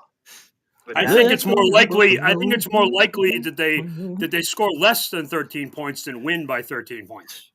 Jay, you said that last week about the Detroit Lions. 31-17 was your pick. Go sit down. You know what though? You know something? I'm on a show and people want my opinion, so I must be doing something right. So I'm wrong. Even Jesus was wrong. They put him on a cross, so there you go. So it is what it is. But yeah, it's funny. My pick sucked last week. The week before I was like 7 for 8 with the playoffs in the college football playoffs. Yeah, I mean, I'm the only guy in America who thought the Lions were going to beat the Commanders. There you go. All right, well, Rick, I was with you, Jay. Thank you. Thank you. Guy, he picked the Rams. No, who picked the? I thought Detroit was going to win over the Commanders also. Yeah, but you picked the Rams over the Eagles. Oh yeah, well that's because I can't pick the Eagles, but I'm gonna pick them this time. Jeez. All right, Rick. Well, stay warm out there in the tarmac. I know you're getting a police escort out there, so make sure you stay warm and keep everybody safe out there in the Southwest friendly skies. All right, take care, guys. All righty, there goes Rick. By the way, as Joey B, I'll get to his Belichick comment. Earlier he mentioned Bogota, Wales, and golf carts. Angel going angle on all this today, covering all the bases. And then he mentioned Rick Marcus versus Beeves. LOL, great segment. And then the one before that was Belichick to the Raiders in 2028. He will get UNC program on track, then hand He'll it off. be 80 years old. He'll be 80 years old in 2028. Well, so was the jackass that was running the country, and how did it turn out for him? So I'm pretty sure he's gone, so it doesn't matter there. He will get Was he UNC really, program, no, he wasn't. He will get UNC program back on track and then hand it off to his son, then head to the desert with Tom. No state income tax and a hot young girlfriend winning, LOL. Who knows if his girlfriend stay out there with that time? By the way, as we love to have fun here on a Friday. But nonetheless, it is what? 11:47, 13 minutes of change here to go on Martinez Company. Thank you all once again for making your comments. As Joey B, my other hermano out there, Penguin AZ from Arizona. And don't forget, later on as well, The Drive with Q, 4 to 6 p.m. Beeve, of course, who joins me from Beeve's World on Fridays from 11 to 12 a.m. Part of Beeve's World. You guys can listen to him Mondays and Wednesdays from 6 to 7:30. Starting off your day is the Pete Shepard Show on Monday because tomorrow is Saturday. But starting off your day is Pete Shepard, the Pete Shepard Show from 7 to 10 a.m. And then, of course, Martinez Company Monday, Wednesday, and Friday from 10 to 12. And we had a great segment this past week with Stuart Weiss from City Garage Motorsports. If you guys want to get your name on the car, you want to sponsor City Garage Motorsports, visit sr1029thegame.com. Go over to the City Garage Motorsports tab. Click on Jason Smith. Let him know for $250, which, believe me when I tell you, it is the cheapest investment you can make into NASCAR. $250 will get your logo on the car. You guys can also support the team for $1,000 to $5,000 for the entire season. And yes, they can switch out the logos. So if you have two different logos set up for your company, they can do so. So visit City Garage. Whose phone? Wow, sounds like we're in an office. Must be mine. My phone. You? There you go. My phone's going off. Yeah. Oh boy. Okay, the hotline. Who's calling in the Beach World? You'll never know. You never know. NIL deal's dropping right now. Yeah. He says when it's phone, somebody with a bag. I just disconnected the thing and it's still ringing. That's even more funny right now. Hold on, let me kill this. There you go. I killed it. There you go. What Beef says? It's still ringing. It's still ringing. Listen, your phone's possessed. I don't know what's going on. Something's Tommy. going on. Sure is. Could be Tom. Hold on. It's gonna be somebody. Answer it on there. It's off. So we can hear Tom. It's off. It's off. Yeah. It's out of range. It's out of range. It's out of range. So there you go. Yeah. So I have an emergency landline. So that's my emergency office landline. So that's when you have cell phone problems, which happens from time to time. Of course, we're very modern here at Bees World. Here's my phone, my flip phone. So there you go. So, like I used to tell Fuji, if you get off that Metro PCS line, you won't have as many problems. Yeah. By the way, Deborah says, Tommy's rings, we are the champions. So listen, oh, wow. Now we know. So we hear it. That means that Beeb's going to call from TB12. There you go. He wants me to be Pete Carroll's offensive coordinator. So no, I'm kidding. I'm kidding. So I should bring up the Liam Cohen thing. Sure. Just really a Mickey Mouse guy for a Mickey Mouse organization who deserve each other. And it's sad that Jason Light and the Glazers get treated that way by that guy. Just really a dumpster fire move. And, I follow college sports and pro sports. The closest thing to it was Texas A&M baseball coach in the College World Series last year with he's playing in the elimination game of the College World Series and he's negotiating his deal to go be the next coach at Texas. And this is literally going on before the game. And I know all about this because one of my U of M guys was his first baseman. So, and it's all over this story now. But this type of stuff, very shady. Bad look on the guy, and I'm sorry about the situation with this kid. But he injected that part into the story as an excuse why he wasn't talking to the Bucks. If you read the information that's out there, I hope his kid's okay. I don't want anybody's kids being sick. But it's a sad situation and how he treated the Bucks, who put him in a good position, and when do the Bucks and the Jaguars play? That'll be really interesting. But it's just a sad situation. The Bucks will be fine. They'll get another offensive coordinator. They will. By the way, Trevor Harris. That's a very, very good job. It's a very good job, by the way. The Glazers are good people to work for. They are. Trevor says, "What up, yo?" and follows up with, "The Bucks are the most functional pro football team in the state of Florida." I will give you that much. They are. That is absolutely true. They're a lot better than Miami Dolphins. Trevor Harris, who does an exceptional job with the Pearl Jam. Go ahead, Angel. Go ahead. If you guys get the opportunity to listen into the Upper Bowl podcast with Trevor Harris, Duncan Dad, who makes many appearances on the Upper Bowl podcast, you guys can listen up on Spotify. Or if not, go to Trevor Harris's Twitter handle, and then you guys can do the LinkedIn from there from Trevor Harris. But he always comes on. He was on this morning with Pete. Usually comes on Thursdays and not on Fridays. But Trevor, who's a huge, huge Eagles fan, came from up north, from the Northeast, and now down there in Miami, and even cold down there in the Miami neck of the woods. But Jay, I'm sorry, you were saying?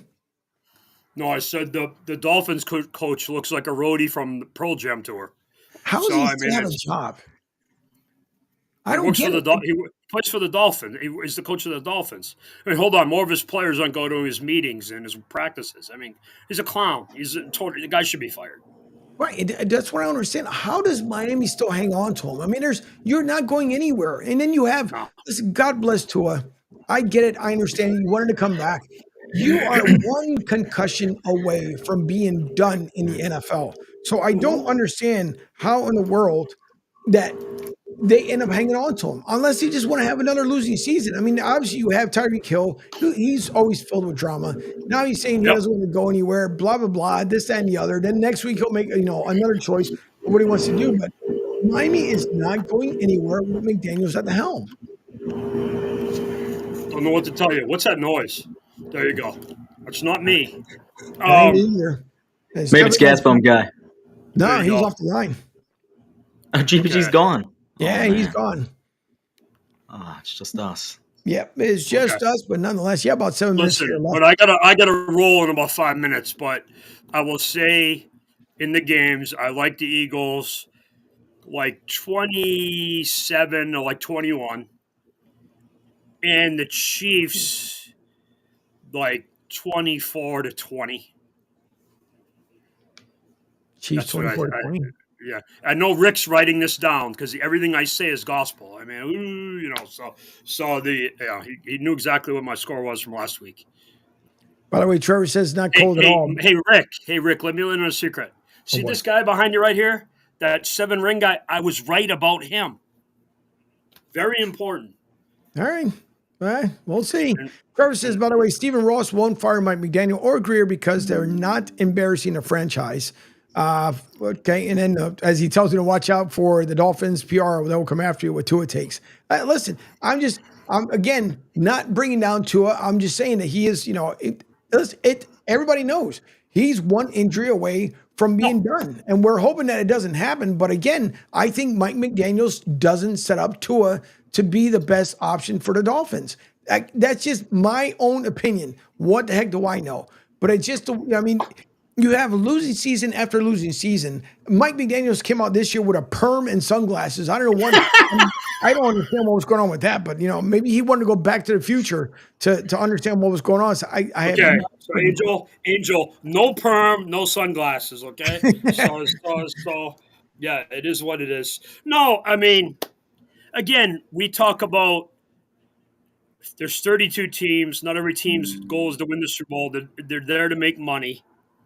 And what are the Dolphins doing? They're in a division with Josh Allen. The Patriots have had great success. The Jets and the Dolphins are like the same thing. They've both been trying to replace a legendary quarterback forever. One about 50 years, the other one about 30. Right. So it is what it is, but it's nuts. I don't know what to tell you. That is crazy. By the way, Rick says on the text line, before I get to Joey B's comment, what a great group and always fun to talk with on a Friday. And then what are you, Jay, getting Brady for Valentine's Day? Wow. I don't know. That's a good question. Yeah, we'll find out. Same thing I've gotten him every year for the last 30 years. 7 titles. So there you go. So All right. it Touche. is what it is. It is what it is. Joey B says, Eagles, Bills fans on Bourbon Street. Imagine if that happens. Bring out the National Guard. Those two fan bases equal riots. That's actually pretty funny. That is. That is pretty funny when you think about it. Then he follows up with Bills Mafia will give Eagles fans a run for the money. Two of the loudest and rowdiest fan bases. Absolute facts. Absolute He's facts. right. Trevor, for He's your right. comment. As always, he comes on. He's always a great time with Trevor. He even gets in his own walk-in music with Pete. Here you go. That's always a good thing. All right. So, Pete, Angel, listen, I got to go. I just got paged, believe it or not. I got to roll. Okay. Duncan, Angel, good luck this weekend. GPG or whoever else is out there, thank you. Everybody stay safe. Crazy weather. Snowing in Florida, New Orleans. Stay warm, stay dry. Enjoy the games. No problem. Thanks, Beef. Be safe. Thanks, Stay Angel. warm. And Trevor says, so to follow up, also trying to find a legendary head coach like Don Shula. Yeah, listen, I agree. I would freaking agree, Trevor. And years ago, I had gone down there to Miami, and I don't know if Trevor, you might know, but I know Don Shula had a restaurant and had the best steaks that you could find, at least on the East Coast. I can't speak for the West Coast, but I know here on the East Coast, like Don Shula, you could be in New England for the best clam chowder. The best steaks were at Don Shula's. So I don't even know if his place is still open or not. Pete says, baby, I assume he was probably talking about when Jay was leaving, but good to see Pete to tune back in. I'm going to leave before we sign off here for the weekend. New Bears coach Ben Johnson addresses the dig at Packers head coach Matt LaFleur. So here we go. He's only been there, for 48 hours? Newly minted Chicago head coach Ben Johnson didn't waste any time inflaming the longstanding NFC North rivalry with Green Bay, taking an obvious dig at Packers head coach Matt LaFleur during his introductory press conference on Wednesday. Quote, Dan Campbell, Kevin O'Connell, you're talking about two guys that are up for Coach of the Year awards as the season ends here, Johnson said during Wednesday's press conference. And to be quite frank with you, I kind of enjoyed beating Matt LaFleur twice a year. Well, that was when you were a part of the Detroit squad. Now you have to back your play as Maya Munro does on his channel, YouTube. Follow Rich Q on Q with Back Your Play. But now he's going to have to back his talk. No matter which way you look at it, you start throwing digs at Matt LaFleur, who is a very successful head coach. It is completely different when you really think about it at this point. For him to make a dig, and you've only been there for the past 48 hours. So Ben Johnson's got a lot of work to do. But to come out and try to sound like your former head coach, just be you, Ben. Don't try to be Campbell. Just be you. Anything there, Duncan Dad? Imitation is the greatest form of flattery, right? That's what I keep hearing. That's exactly what I keep hearing. I mean, he's taken on the mantle of being the Bears guy, but take a look around, do a little inventory of your personnel. Let's get that offense introduced and learned by Caleb and everybody, and then we can talk about throwing some shade towards Green Bay. I mean, it's nice. It's a good rivalry. It's been dead for the longest time. I know it talks about, it's Bears, it's Packers, it's Frozen Tundra Lambeau, it's Soldier Field, harken the days of, Lombardi and Hallis and all them. But it really hasn't been much of a rivalry as of late. Maybe he's trying to light a little fire and curry a little favor with everybody, in the city. Dude, the ink's not even dry on the contract yet. Nope, it's not. Just, pump the brakes a little bit. Exactly. And with that being said, another great week here on the Coastal Sports Network. Thank you all for listening in to Martinez Company. Don't forget to download the digital radio sports app at sr1029thegame.com. Not only on the homepage, but if you go under the starting lineup, you will find it in the starting lineup as well. And speaking about the starting lineup, don't forget, starting Monday morning, Pete Shepard and the Pete Shepard Show from 7 to 10 a.m., followed by Martinez and Company, 10 to 12, Monday, Wednesday, and Friday. Pete, of course, is Monday through Friday. Then the afternoon, the drive with Q from 4 to 6 p.m. with my hermano, Rich Quinones, 4 to 6 p.m. the drive with Q. Then Monday nights, also Beeves World from 6 to 7:30 p.m. He's also on Wednesdays, Lloyd Vance's Insider Football from 8 to 9:15. And Wednesday nights, Talking Hoops with the gang. They were just on this week with Coach Mack, Coach Johnson, and Doc Riley. good luck to the teams that are out there rooting for their squads. We hope and we shall see. Matter of fact, I didn't even get your take there, Duncan Dad, as we close this out. What say you? Who's your pick? Obviously, we know for the Eagles game, but what's your pick there for the AFC Championship game? Oh, man. I think it's going to be a tight game. I'll take Kansas City by 3 at home. I know Kansas City's going to pull it off. It sucks to not even to say it, but I know they're going to end up doing it. I'll take Buffalo with a late field goal to surprise everyone, which it'll be surprising to me even if it happens, but maybe Buffalo takes it. Good luck to our Birds. Don't forget, if you guys are going to Tampa Joe's or anywhere you may be celebrating this weekend, whatever you do, please do not drink and drive. Arrive alive, Uber, Lyft at home. Therefore, you don't have to worry about taking your life or someone else's. All right. Don't forget, this afternoon, the Drive with Q, 4 to 6 p.m. And also, to finish up as well, if you guys are cold, visit FreshRoastedCoffee.com. Insert your discount code MAC20. Stay warm with Brazilian, American, decaf, anything that you like. They have it. FreshRoastedCoffee.com. Thank you all. Enjoy your weekend. Be safe, and we'll talk to you on Monday.